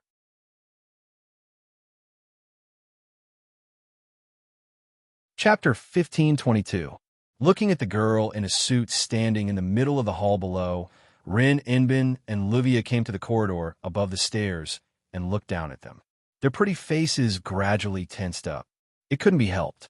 The girl in the suit didn't conceal her aura and hostility at all. The extremely dangerous, oppressive feeling from her body was like that of a ferocious beast staring at its prey. The two girls' hearts felt heavy, and their expressions gradually turned ugly. From this point alone, even if Rin Inosaka and Luvia had the advantage in numbers, the one who truly had the upper hand was the girl in the suit. With just a glance, Rin Inosaka and Luvia had the same thought in their minds. Strong. Too strong. If they were to fight her, they wouldn't be a match for her. Realizing this point, the two girls' hearts secretly rose to their throats. Trespassing into someone else's residence without permission, as if to conceal the vigilance in her heart, Luvia deliberately mocked him with a relaxed tone. Aren't you being a little too rude? Below, the young lady in a suit who was standing in the middle of the hall remained motionless after hearing Luvia's mocking words. Soon after, she opened her mouth to speak. How unfortunate. With a voice as powerful as thunder, the suited girl slowly raised her face that had been hidden in the shadows and met Rin Enbin and Luvia's gaze. Today, I'm here to trespass. She sounded arrogant when she said that. However, he said those words as if it was a matter of course. Rin Enbin and Luvia couldn't help but show a trace of anger in their eyes. However, when they saw the other party's appearance under the light, the two girls were shocked and their pupils slightly shrank. You. For an instant, Luvia's eyes began to fluctuate intensely. After she calmed down, It was replaced by an even stronger sense of vigilance. Why are you here? It's obvious. Luvia recognized the suited girl who exuded a powerful aura. To a certain extent, I'm here because you found me. Should we say that it's our honor? Rin Inosaka forced a smile. Magic Association's frontline combat expert, the designated executor of the seal, Badget, Fruka, Mark Remise. The so-called sealing designation referred to the fact that the Association of Magic would target magicians with rare talents, special abilities, and taboo violations, and then detain and capture them under the pretext of protection. It's a method to imprison them for life. In this world, some special, powerful, and miraculous magic skills are due to bloodline, constitution, and so on. They can't be learned through normal means. Under such circumstances, the Magic Association would treat the magicians who learned this type of magic as a valuable item. They will be protected so that they can maintain their magical properties and be passed down as precious specimens. In other words, magicians who learned special magic that others couldn't learn would be made into specimens by the Magic Association and imprisoned for the rest of their lives. Therefore, the magicians who were sealed by the Magic Association were basically sentenced to death. Therefore, most of the magicians who were sealed would reject the edict of the Magic Association and begin to flee. It's not because they're afraid of death. Those who were sealed were those magicians with unique abilities and special physiques who had reached the limit of their field. They were not afraid of death, and for them, their priority was to explore the way of magic. As for their own lives, they don't care about it anymore. For magicians who were obsessed with magic every day, being imprisoned for a lifetime meant that they would no longer be able to conduct magic research. Because of this, being sealed was definitely unacceptable. Therefore, it was the task of the Magic Association's enforcers to hunt down the magicians who were hiding and escaping from the seal. Due to the fact that the magicians who were sealed had all reached the true peak in a certain field and possessed special magic and abilities, they were naturally very powerful. Therefore, the magicians who were sealed were usually the best combat experts in a Magic Association. Baget is such an existence. Rin Inosaka and Luvia are candidates for the chairman of the Magic Association's Tower of Time, but in the end, they're just new magicians. If the Magic Association is compared to a police station, then Rin Inosaka and Luvia are students who are selected to become excellent police officers in the future. As for Baget, she's already independent and can go out alone to carry out missions. She's one of the best police officers in the Magic Association. The two of them aren't even on the same level. This time, Rin Tozaka is right. Luvia shrugged casually. Although I think I'm quite good, I don't have the ability to make the Magic Association issue an amnesty order. It's scary that the enforcers of the Magic Association would come looking for us. If everyone who is sealed is like you, then as the enforcers, I would feel a lot more relaxed. Baget stared at Rin Inosaka and Luvia. Unfortunately, as you said, you don't have the right to receive an amnesty order from the Magic Association. Luvia couldn't help but take a step forward. Rin Inosaka stopped her. You didn't come here just to mock and ridicule us, did you? I don't have the time to do that. Baget narrowed her eyes. Rin Inosaka, Luvia Salinta? Eider felt. Baget stared at Rin Inosaka and Luvia with a sharp gaze. Rank cards, where did they go? Rank cards. Luvia paused for a second. You. Rin Inosaka raised his eyebrows and asked in surprise. Don't tell me you're here for the rank card? The distorted mana sources in Fuyuki City are all gone. That means all the rank cards have been recycled, right? Bajit didn't answer Rin Inbin's question. Instead, she muttered to herself. But you reported to the Magic Association that the rank cards haven't been recycled. What's going on? Are you trying to get information from us? Luvia smiled provocatively. But your attitude doesn't seem like the attitude of a person who is asking questions. Is that so? Baget nodded expressionlessly. So you're not going to say anything? Rin Inosaka and Luvia didn't say anything else and fell silent. All right, Barzit's expression remained unchanged as she let go of the cylinder on her shoulder. With a loud thud, she let it fall on the floor. Originally, I didn't expect to use peaceful means to obtain what I need. So you're going to use force? Rin Inbin smiled, but the vigilance in his eyes was stronger than ever. Should I say you're the one who's supposed to execute the seal? Sorry, I'm sorry. Bajit's body tensed up. Like a spring, she shot out. I don't have time to chat with you. Suddenly, Badget turned into a blur and charged towards Rin, Inbin, and Luvia. Rin and Osaka and Luvia's expressions turned serious as well. They raised their heads and grabbed a few sparkling and translucent gems. Whoosh! Just as the two sides were about to collide head-on, a sharp sonic boom suddenly resounded in the hall, reaching the ears of everyone present. Bajit's eyes were fixed. Her body stagnated as if she had been petrified. She flashed and retreated. At the same time, a black whip whipped at the spot where Badget was just a second ago.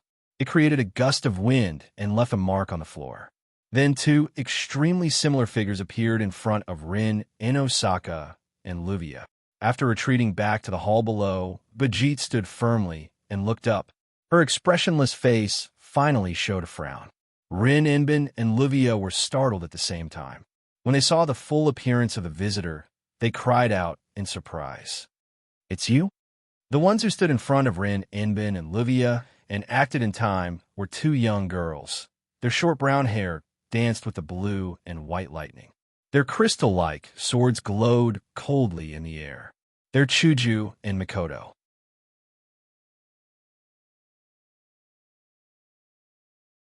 Chapter 1523. You, staring at Hinajiku and Mikoto who were standing in front of Rin and Luvia. Barzit's face slowly sank. So, they're not unrelated people, huh?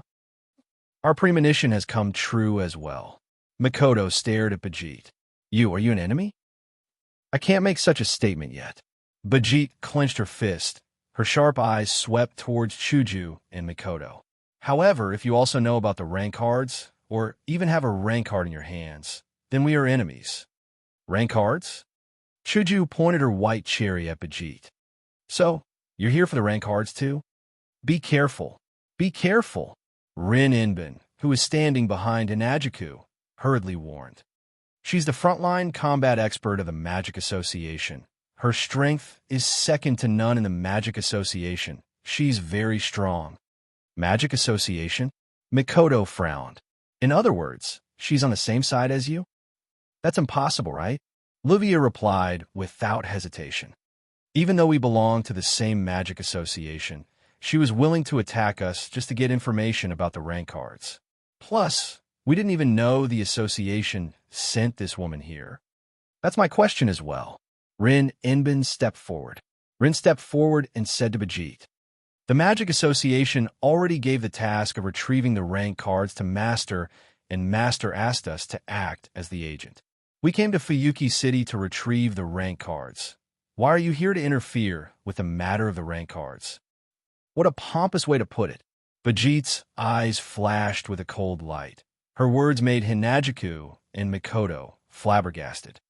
I'm supposed to be in charge of retrieving the rank cards, right? She's supposed to be in charge of retrieving the rank cards. This time, Hinajiku furrowed her brows and glanced at Luvia behind her. What's going on here? Didn't we already have 2 rank cards in our hands before we started the task of retrieving the rank cards? Luvia said in a low voice. Lancer and Archer. She's the one responsible for retrieving these 2 cards. Her, Hinajiku, and Mikoto turned to look at Badget with surprise. Is she alone? That's right. Badget lowered her head. Originally, I was in charge of retrieving the rank cards. However, due to Zelika's interference, I was fired and the task of retrieving the rank cards fell into their hands. So, we should have officially accepted the mission to retrieve the class cards. Rin Inbin yelled. Why did you come here and meddle in the matter of the class cards? Don't ask me. I don't know the reason, and I don't want to know. Badget raised a fist and said coldly. This is a mission given to me by my superiors. I'm only here to carry out the mission. Above, Rin Inbin seemed to have recalled something. He laughed coldly. So that's how it is. The so-called people who are devoted to the study of magic and are crazy about it and covet great power? Bajit didn't answer. It wasn't clear if she was acknowledging Rin Inbin's words or if she didn't want to. She turned to look at Hinajiku and Mikoto. Then I'll ask again. Do you have information on the rank cards? Do you have a rank card in your hands? You really are straightforward.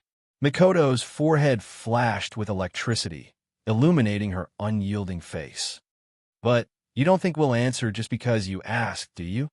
If it's possible, I hope it's like this. Bajetter pulled on her gloves as her eyes turned cold. But if you don't want to answer, I have my ways, simple and crude.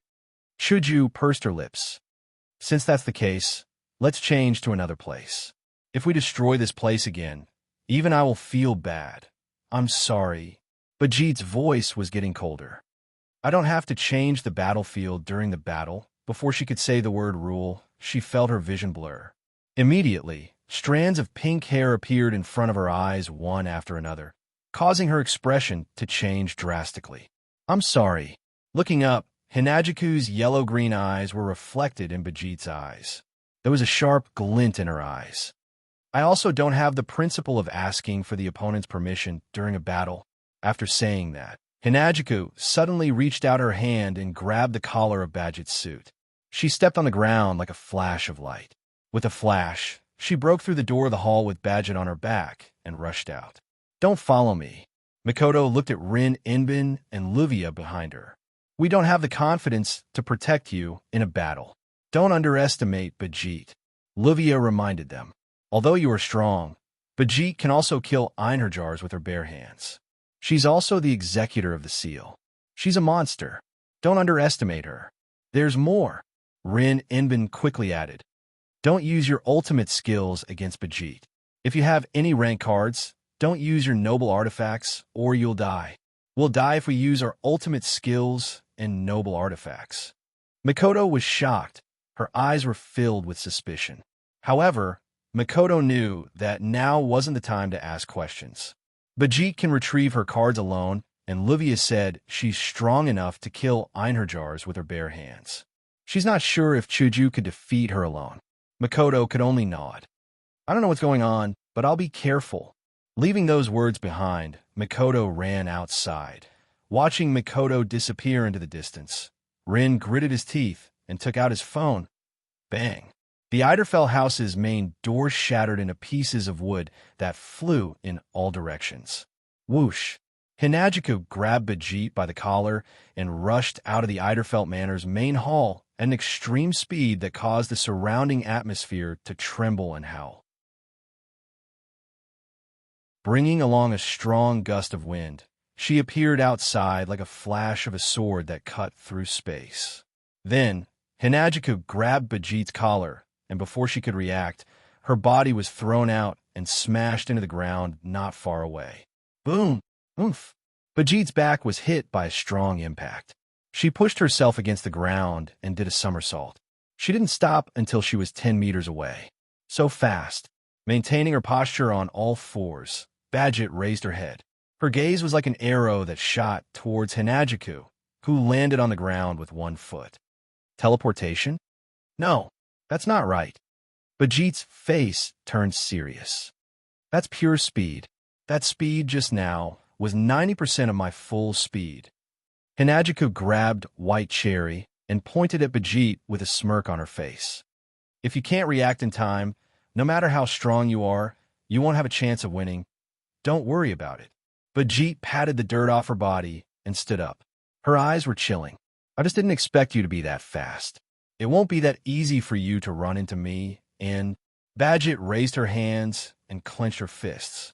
Suddenly, the rune sequences on the gloves that were filled with rows of strange symbols began to shine, dyeing Bajit's hands green. If you only have speed, you won't have a chance of winning either. As soon as she finished speaking, she raised one of her fists high above her head and slammed it into the ground. Donk! With a muffled sound, the thick smoke and dust buried Bajit's figure. Whoosh! Amidst the thick smoke and dust, the sharp sound of something breaking through the air entered Chuju's ears without any warning. Immediately, rocks of different sizes shot out of the smoke like bullets, shooting towards Chuju. Dang, dang, dang, dang, dang, dang. However, the stones that shot towards Chuju were all blocked by a pitch-black wall that appeared out of nowhere.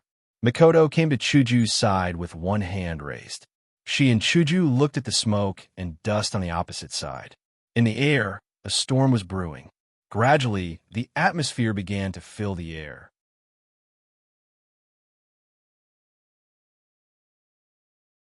Chapter 1524. A gentle breeze blew across the scene, dispersing the smoke and dust buried in a corner, revealing Badget inside. Standing in the middle of a crater, Bajit, Hinajiku, and Mikoto looked at each other with the same solemn and dignified expression. Bajit? Fruka? Mark remits. Level 77. The system's perception flashed in his eyes, sending Bajit's information back to Hinajiku and Mikoto, making the two girls even more dignified. Level 77.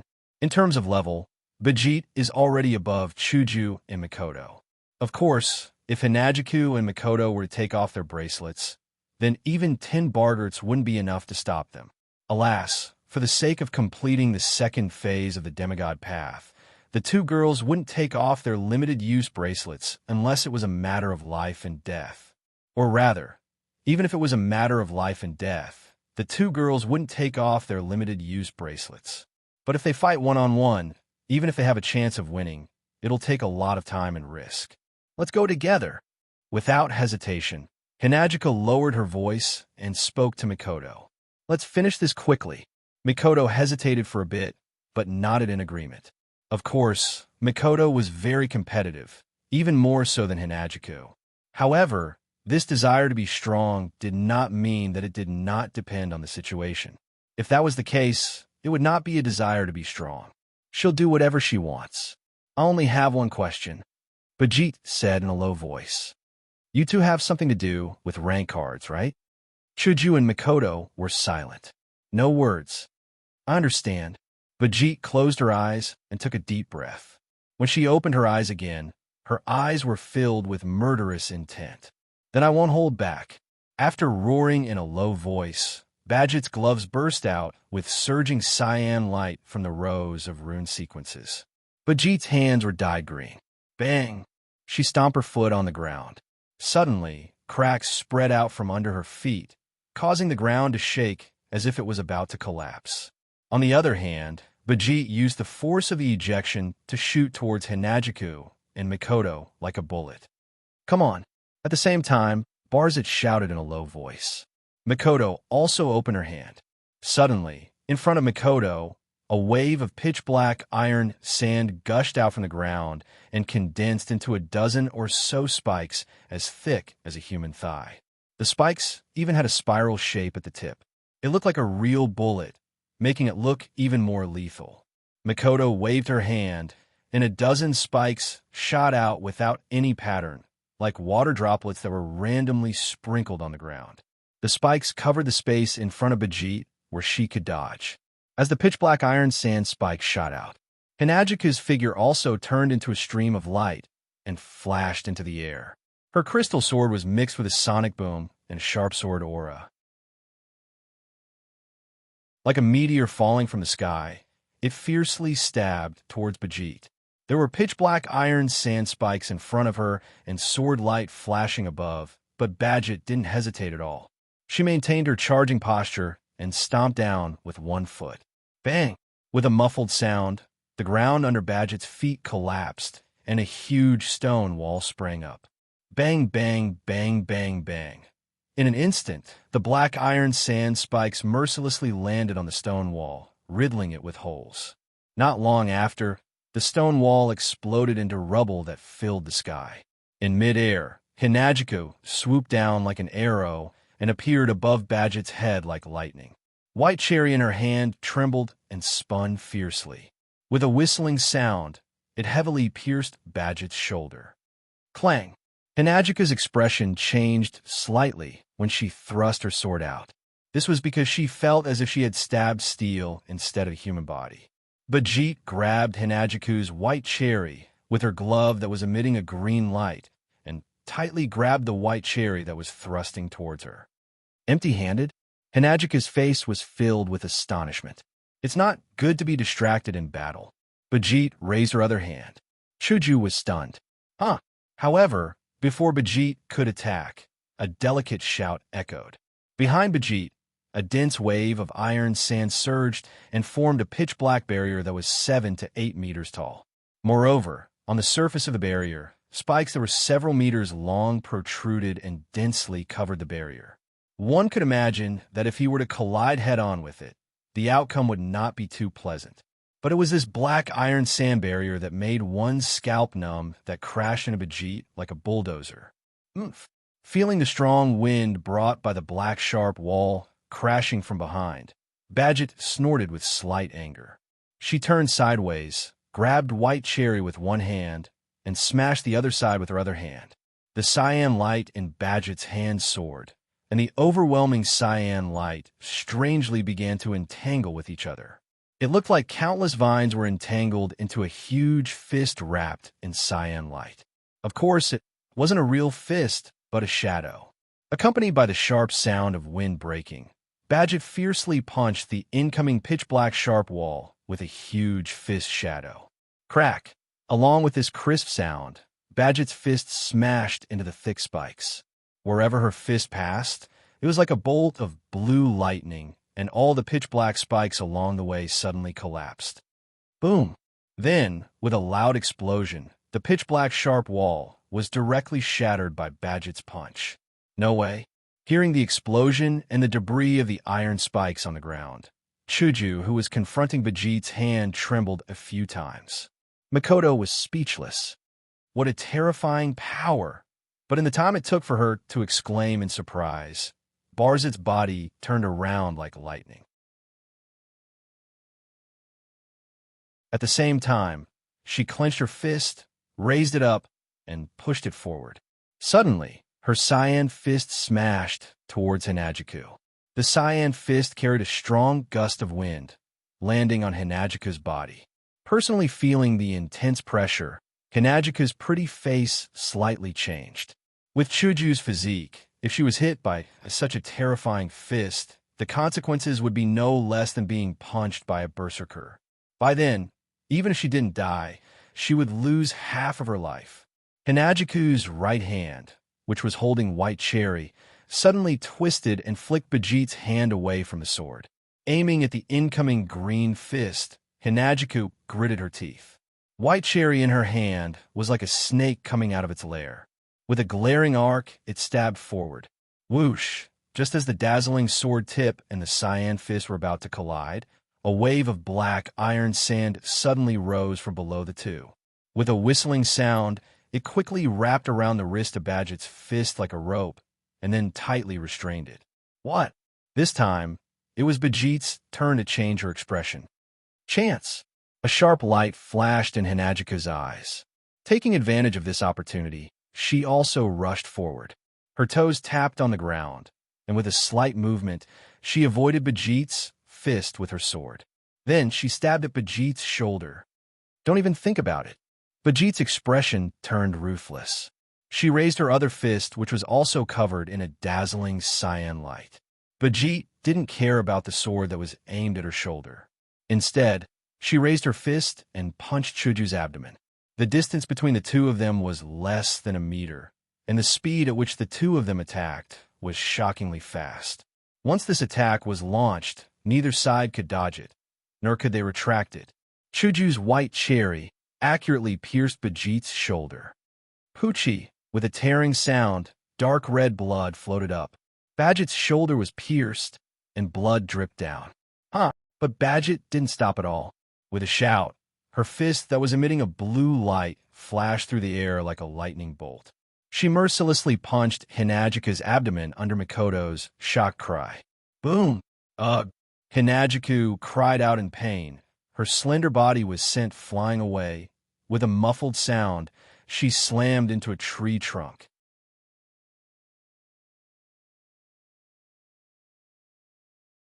Chapter 1525. Bam! Ugh! With a muffled groan, Daisy smashed into the trunk of a tree that was twice as wide as her body, causing the trunk to crack like a spider web as if it was chopped by a heavy axe. Chuju, not far away, Mikoto was shocked and quickly ran to Hinagiku's side. She supported Hinagiku, who had a pained expression. Even though she knew now wasn't the time, Mikoto couldn't help but panic. Vegeta's punch is no joke. That was a punch that could even shatter the ground and shatter iron sand walls. In terms of power alone, this level of strength was no less than that of a berserker. Being hit by such a punch, losing one's life isn't surprising at all. The worst-case scenario would be a serious injury.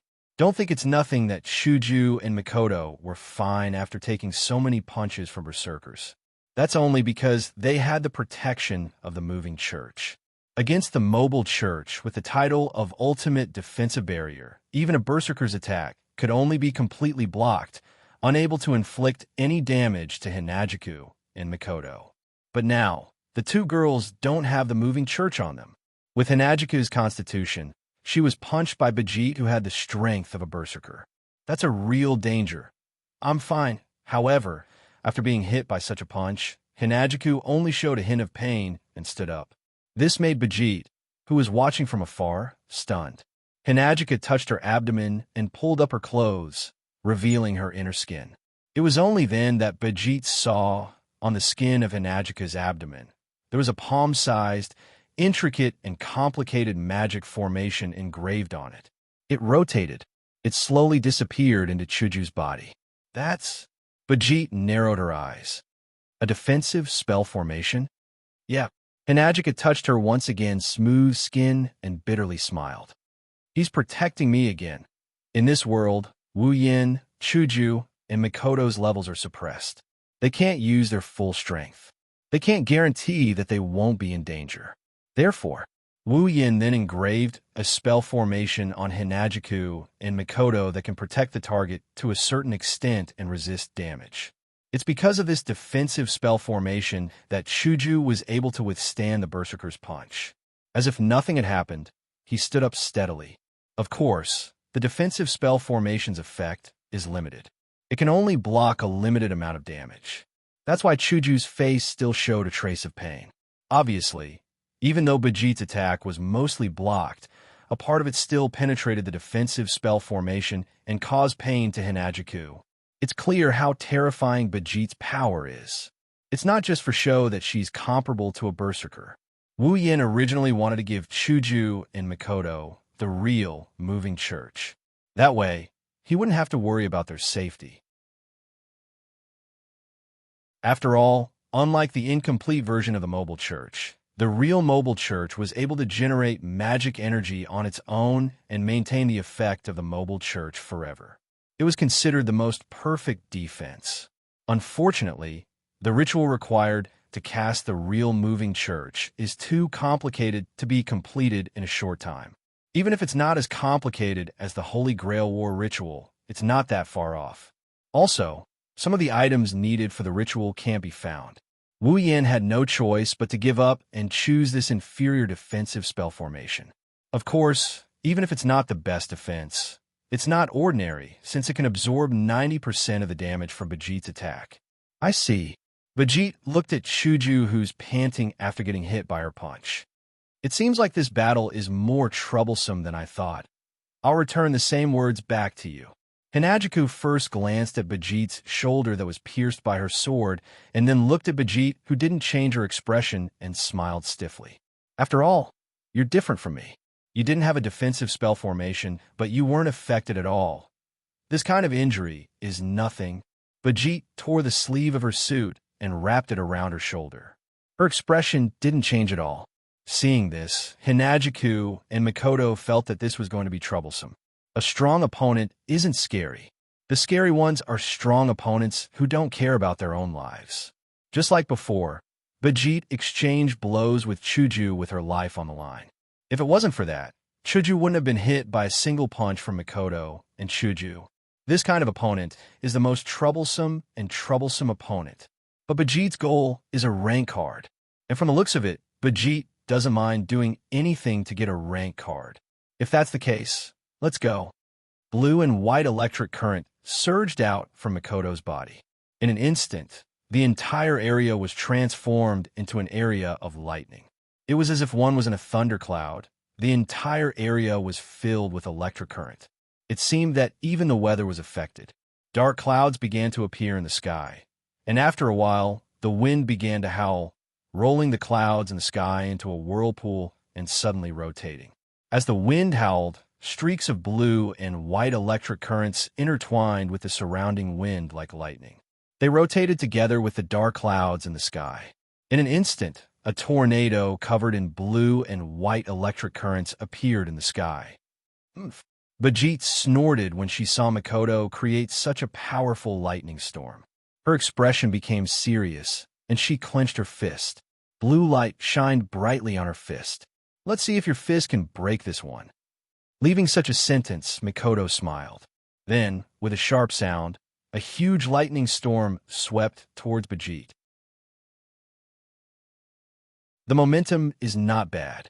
Looking at the lightning storm that was rolling towards her, Badget waved her hand. Runes jumped up from her glove and rotated.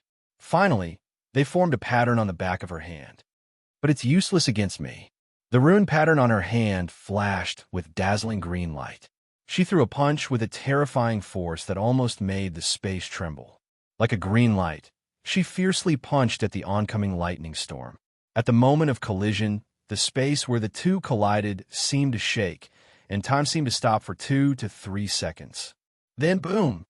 The fist that turned into a cyan light collided with the storm covered with thunder and lightning. It only lasted for a moment before it exploded in the courtyard of Eiderfeld's house. The deafening explosion could be faintly heard even in the nearby areas of Fuyuki City. At the moment of the explosion, a shock wave spread out from the point of explosion, pushing Makoto and Badget back at the same time. "Are you kidding me?" Makoto couldn't believe her eyes. Vegeta's face was covered in sweat, but she wasn't injured at all. "You blocked it with just your fist? Is she still human?" "Yes, because I'm not like you." Vegeta raised her fist. Her eyes flashed coldly. "I don't have high-level swordsmanship or magic. I only have one way of fighting." Before she finished her sentence, Vegeta's body shot out and appeared in front of Makoto in a blink of an eye. "It's just a fist." As soon as she finished speaking, Badget's glowing green fist shot out like a cannonball. Withstanding the pressure of the atmosphere, with a sonic boom, she mercilessly aimed for Makoto's chin from below.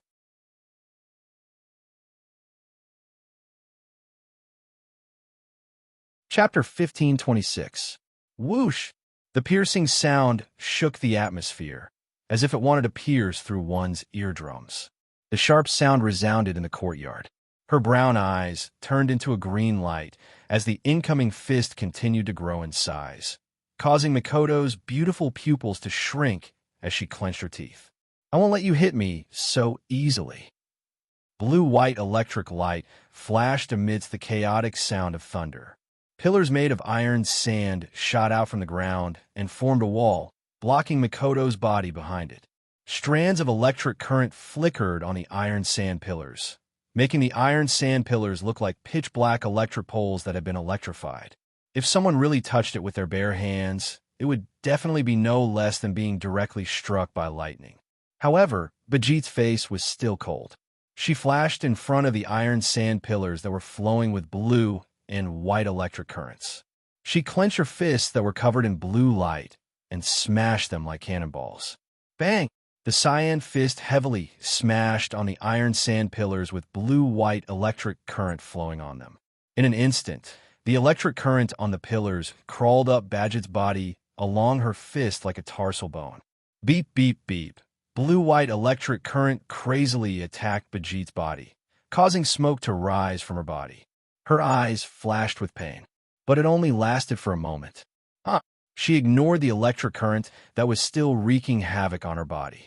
Vegeta's expression became extremely vicious. She growled, and her green fist seemed to contain blazing heat. Instantly, a hole appeared in the iron sand pillar that was blocking her. Wah! Makoto didn't even have the time to be shocked when a green glowing fist shot out from the other side of the iron sand pillar. It pierced through the iron sand pillar in a matter of seconds. she hit Mikoto's chest. The sharp pain from her chest made Mikoto's face twitch slightly. Immediately after, a ruthless expression appeared on his face. He grabbed Badget's fist that was about to hit his chest and pulled back his body that was about to fly out. He stabilized himself on the spot. "Don't look down on me." Beep, beep, beep. Then, a more violent electric current flowed along Bajit's arm. It crazily attacked Bajit's body. Even Bajit. She couldn't help but let out a painful groan. Even if Bajit wasn't afraid of death, no matter how crazy she was. Unlike Hinajiku and Mikoto, she didn't have any defensive spell formations on her body that could block any damage. Therefore, even if her body was resistant, she still had to endure the pain. And this made Bajit a little angry. "You bastard." Resisting the electric current, Bajit was just about to raise her other hand to smash the iron pillar in front of her and give Mikoto a head-on attack when Mikoto was stopped. Slap. However, as soon as she raised her fist, her hand was held tightly by someone. This time, Bajit seemed to remember something and her face changed. Don't forget, Chuju tightly grasped Bajit's other wrist. A strange ripple appeared on her body and blocked the electric current flowing from Bajit's body. With a defensive formation on her body, Chuju ignored the relentless electric current. She held Bajit's wrist with one hand and White Cherry with the other and raised it above her head. "Your opponent isn't just one person." Hinajika smiled confidently under Bajit's gaze and swung White Cherry mercilessly at Bajit's back. Poochie, along with a clear, tearing sound, dark red blood splashed out from Badget's back and splattered on the ground. A huge wound stretched from Badget's shoulder to her ribs, opening up ferociously. Ugh! The sharp pain from her back made Bajit's mind go blank for a moment. Her pupils also dilated. When she regained her senses, she shouted angrily. Huh!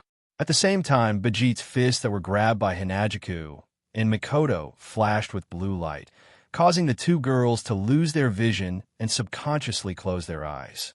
Then, Chuju and Mikoto felt it at the same time. A fist, carrying the force of 1,000 caddies, suddenly swung back and viciously smashed into their bodies. Boom! Bam! Almost at the same time, the two girls' bodies seemed to have been hit by an iron ball. Like hitting a rubber ball, they were smashed and sent flying. The huge force caused Hinajiku and Mikoto's eyes to widen slightly. Their minds also went blank for a moment. It wasn't until the pain came that they regained their senses and stabilized their stumbling bodies. Clutching their chests, their faces were slightly pale. Badget's hands were hanging by her side as she struggled to stand. The skin on her back was lacerated, and blood was dripping from it. A burnt smell came from her body, and smoke rose from all over her body and filled the air. The three girls stood in a straight line. Hinajiku was on the left, Mikoto was on the right, and Badget was in the middle. Their faces showed signs of pain, and they were panting heavily. Their steps were unstable, and they looked like they were having a hard time standing.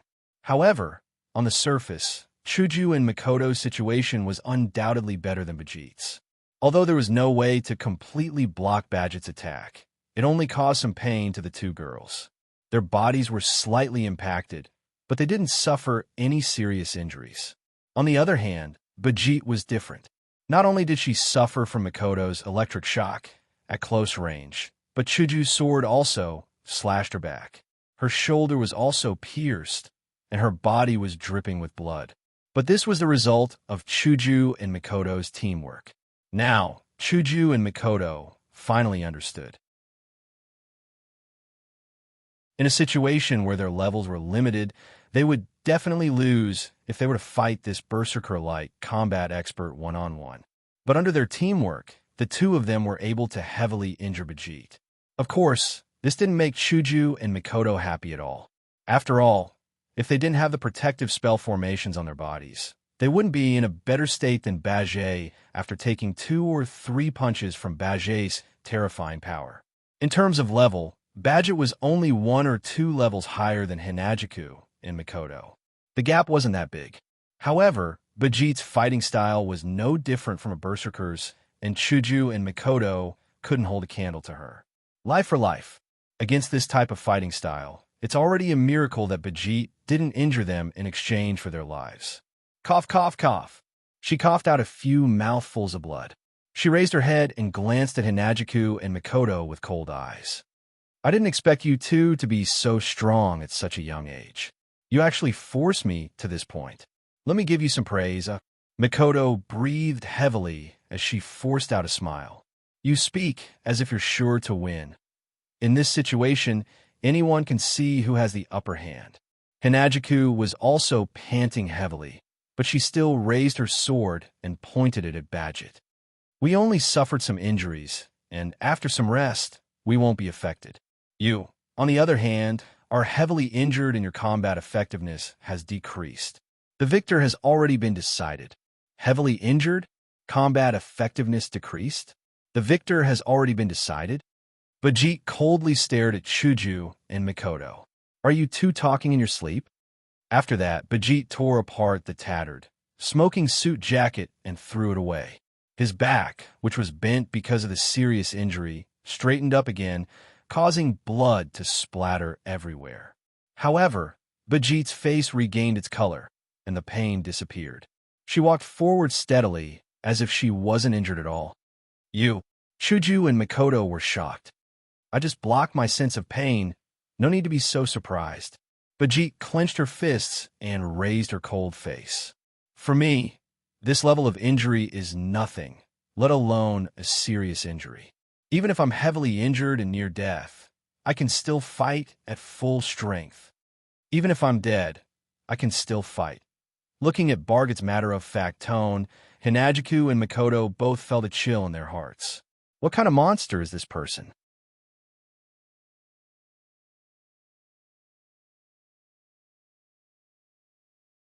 Chapter 1527. Indeed, Bajit is a madwoman born to fight. As the enforcer of the Magic Association seal, Bajit has turned herself into a true berserker in order to deal with magicians who are powerful enough to evade the Magic Association's pursuit. The gloves, which were full of strengthening runes, strengthened her strength, speed, and hardness, gave Bajit a terrifying strength that others couldn't reach. It turned her fists into the most terrifying weapons. Her combat skills, which had been developed to the limit, allowed her to possess astonishing combat strength that was comparable to a heroic spirit. She could even kill heroic spirits with her bare hands. Her body could withstand any damage from any attack, and her body could even block out the sense of pain.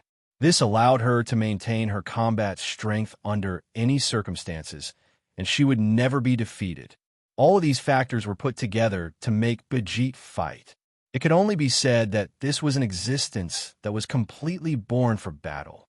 That's why even if she's only 1 or 2 levels higher than Chuju and Mikoto, even if she's in a disadvantageous situation, even if her opponents are strong and they're teaming up, as long as she doesn't kill them, she can keep fighting. And no matter what, she's going all out. Her combat power won't be affected. It's not an exaggeration for Chuju and Mikoto to think that Bajit is a monster. Tightly clenching her fist, Bajit glanced at her back that was cut by Hinajiku's sword, then expressionlessly shifted her gaze to Mikoto. It's all thanks to your electric shock that the wound was burnt. But stop my bleeding. Really? Mikoto showed a forced smile as a drop of sweat slid down her cheek. Even without my electric shock, you can block out pain. You must have a way to stop the bleeding, right? Yes, that's right. Bajit tore off the pieces of her suit jacket. It's just stopping the bleeding. I just need to control my muscles and nerves. Are you really human? Chuju couldn't help but bitterly smile. Do you only live to fight? Yes, yes. Bajit looked calm and nodded without any hesitation. My life is only for fighting. That's what she said. She lifted her feet and moved towards Hinajiku and Mikoto. Almost reflexively, Hinajiku and Mikoto both took a step back when Bajit stepped forward. What should we do now? Hinajika gripped White Cherry tightly. She stared at the approaching Bajit and asked Mikoto. Based on the situation, no matter how many times we knock her down, she'll still stand up and her combat power won't be affected. There's no way we can defeat her. The worst part is, Makoto bit her lips. She can maintain her combat power, but we can't. When the other party exhausts all of our strength, we will have no choice but to admit defeat.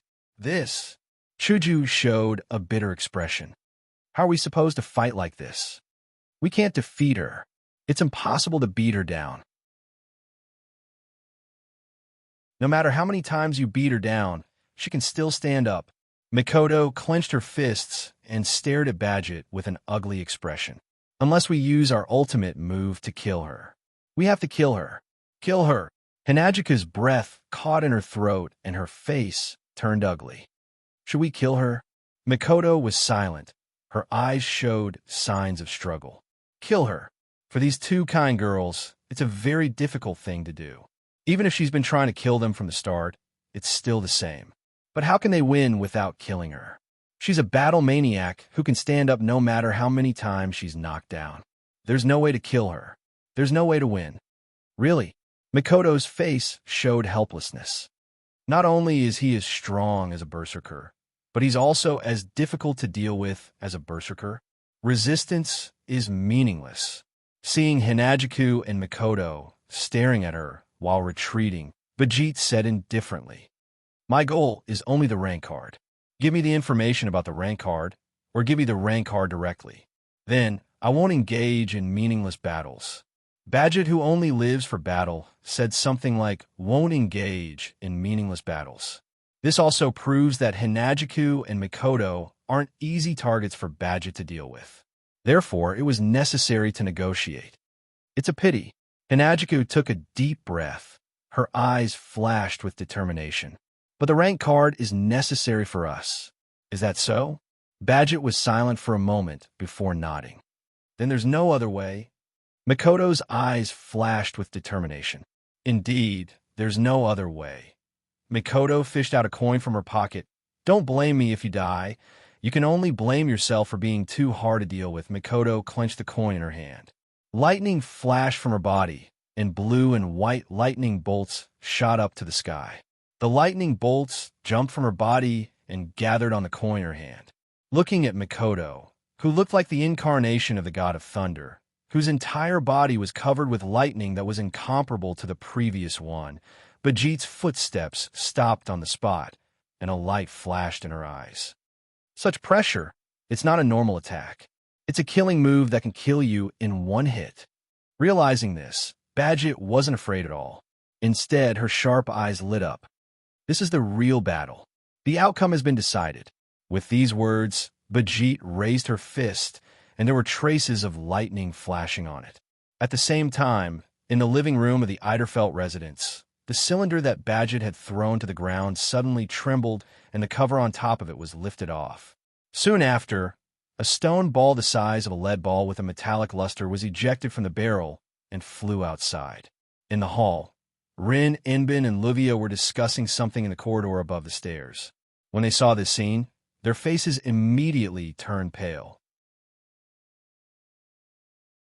"Could it be?" Luvia exclaimed. "Badget used that. Idiot! Idiot!" Rin and Osaka jumped into the hall and rushed outside. "Didn't I tell you not to use your ultimate skills or noble artifacts?" Chuju didn't know about this, Badget didn't know about it, and Makoto didn't even know about it. Beep, beep, beep, beep, beep. Frenzied electronic sounds reverberated in the surroundings. A blue and white light filled the entire area. Flashes of electricity flashed in every corner like lightning, causing Hinagiku to involuntarily back away until she retreated to a safe distance before stopping. Facing this extremely shocking scene, Badget's face was still tense. She raised her fist slightly again, and a stone ball the size of a lead ball suddenly shot out from Edfeld's mansion and stuck to Badget's raised fist. As Badget's fist connected with Makoto's, the stone orb began to flash with electricity just like Makoto, and a strange air current rose from the stone orb. "It's here first." Dazzling flashes of light burst out of the stone ball, illuminating the area like a rainbow. A ring with runes engraved on its back shot out and landed on top of the stone ball. It spun, and the runes inside started flashing as well. Then, An extremely small and precise magic array rippled out between Badget's fist and the stone ball. Like the base of the stone ball, it surged with ripples of magic power. Under the influence of the mana ripples, spikes protruded from the top of the stone ball, passing through the ring suspended above the stone ball and condensing into the blade of a dagger. Mikoto had a bad premonition as she looked at the stone orb floating above Badget's fist with a dagger blade and a ring around it. But now isn't the time to stop. Go. Mikoto raised the coin that had already turned into a white dot and flicked it out. Railgun. An orange beam of light shot out from Mikoto's hand and pierced through the air towards Bajit. Rin Inosaka, who had just run out of the mansion, narrowed his eyes to the size of a needle. His sharp voice rang out. Stop!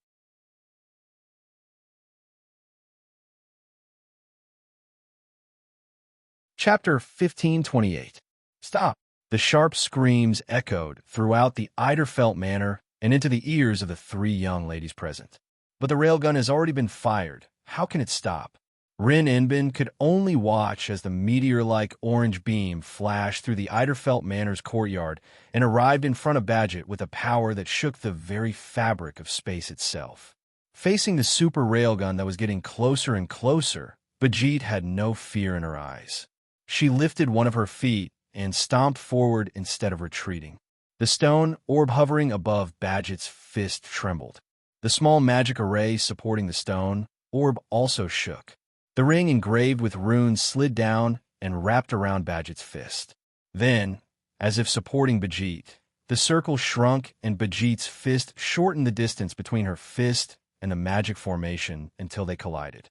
Slash of War God. With a deep growl, Badget aimed at the railgun that was shooting at him. Or rather, he aimed at Mikoto, who was standing behind the railgun. She was still in a shooting position with electric current jumping around her body.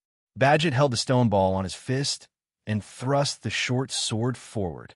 Flagalak. In that instant, the entire world froze. It was as if the world had stopped moving. The circle carved with runes on the back of the stone ball above Bajit's fist slid down to the tip of the short sword like an escort. Together with the short sword, they turned into a beam of light and shot towards the railgun. However, when the short sword shot out and collided with the railgun, it did not collide directly with the railgun after it turned into a beam of light. It was as dazzling as a meteor. The war god sword, known as Flagalak, directly pierced through the railgun. Without any explanation, it pierced through space and time and landed on Mikoto's body. In that instant, the entire world froze. It was as if time was frozen. A storm swept across the land. The super railgun that was shot out froze in the air. Along with it, it froze in space. In Mikoto's pretty face. 1 second, 10 seconds, 1 minute, 10 minutes, or perhaps thousands of seconds and minutes would pass by. Only then did the frozen space recover and return to normal operation. However, it froze in space. The railgun that was shot at Bajit disappeared into thin air without anyone noticing. The electricity on Mikoto's body also disappeared. Her pupils were dilated, and she stood there like a doll. Dong. Only the sound of the stone ball hovering above Badget's fist heavily hitting the ground could be heard echoing in the whole world. However, the stone ball that was initially shining with a metallic luster was now like a pearl that had lost its luster. Smoke was emitting from its surface, and it was charred black like rust. It was like a piece of scrap metal. What's wrong? Not far away, Hinajuku was a loss. Rin Inbin's knees went soft, and she couldn't help but fall to the ground, her face pale. It's over, phew. Bajit exhaled. She didn't look at Mikoto anymore, as if there was no need to. She turned her attention to Chuju. First, I'll take care of one. Take care of one? However, a mocking voice echoed the moment Bajit's voice faded away. Tell me, which one did you take care of? Bajit's expression changed. She turned her head to look at Mikoto. The first thing that entered Bajit's eyes was a white flame. Looking at the white flame, Hinajuku and Rin Inbin were stunned for a moment before their faces lit up with joy. Under the watchful eyes of the audience, A white flame slowly rose from Mikoto's body and covered her whole body. Not long after, a figure quietly emerged from the white flame. His black hair swayed in the wind, and his coat, which was as dark as the night, fluttered, creating ripples in the wind. His wine-red eyes were exceptionally dazzling in the white flames, like red stars, embellished in the midst of it. One hand holding Mikoto, the other hand in front of him. The person appeared from thin air with a ball of flame burning on his body. At this moment, Mikoto's eyes, which had been unfocused for a long time, finally regained focus. As if she had just woken up, she raised her head and looked at the face of the person who was hugging her. She exclaimed in surprise, "Yen? Yen, Yen." Hinajiku also shouted, "They're finally here." Rin Inosaka's pale face turned red again. He sat on the ground paralyzed, unable to get up. That was close. That was close. What happened? Vijit's expression changed as she looked at Mikoto, who was in perfect condition with a hint of joy on her face. Flagellac has lost its effect. Wu Yin retracted the white flames around him, and he stared at Badget with a cold glint in his eyes. Even though he didn't know what happened, but from the way Rin Inbin was slumped on the ground and the warning from Mikoto, if he didn't appear in time, Mikoto would have been in danger. Wouldn't she? This person almost killed Mikoto just now. A cold light flashed in his wine-red eyes. At the same time, he was filled with rage and violence. Wu Yan's wine-red eyes spun and turned into a bright gold color. Yan. Mikoto, who was in Wu Yan's arms, and Chuju, who came to Wu Yan's side, saw what happened. They didn't say anything after that. The two girls understood why Wu Yin, who didn't reveal his true color along with his emotions for a long time, would act like this. There's no need to say anything else. What is that? On the other side, Rin Inbin, who didn't know Wu Yan's true identity, was stunned when he saw Wu Yan's eyes turn into a bright gold color. You. Vijit felt a chill from the bottom of her heart. Her body trembled, and she instinctively jumped away from Wu Yan. For the first time, her eyes showed vigilance. Who are you? Wu Yan ignored Vijit. His golden eyes were calm, as if there was no emotion in them. However, everyone felt it at the same time. In the air, an extremely oppressive aura instantly covered the entire world. It's the calm before the storm. With a calm expression, Wu Yin no longer looked at Vijit. Instead, he looked at Chuju and Mikoto. Are you all right? We're fine. We're fine. At this moment, the two girls who were usually strong became obedient and shook their heads. That's good. Wu Yin nodded and turned around to face Vijit. You two can leave first. Leave this to me, okay? Hinajiku and Mikoto nodded obediently and retreated to the back with their dusty bodies. Rin. Wu Yin looked at Bethay with his calm golden eyes. He didn't even turn around when he spoke to Rin Inbin, who is still slumped on the ground. What was that? Rin Inbin woke up from his daze. When he heard Wu Yan's question, he ignored the confusion in Wu Yan's golden eyes and explained. That's a Flagellac. It's one of the rare noble phantoms that doesn't exist in the form of an illusion. It's a noble phantasm that can stay in the world and be used by humans. A noble phantasm used by humans? Wu Yan pondered and said in a deep voice. What's the ability? Listening to Wu Yan's calm and stifling tone, Rin felt a bit uncomfortable, but he still answered honestly.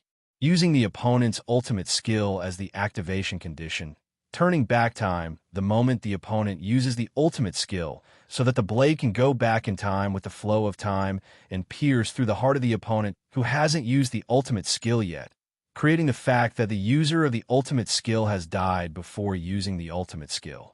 This is a karmic treasure that can change the fixed facts. Reversing time, piercing through the opponent's heart, causing the opponent's death, killing the user who used the ultimate skill, and erasing the ultimate skill. Wu Yan murmured. The more he murmured, the calmer his golden eyes became.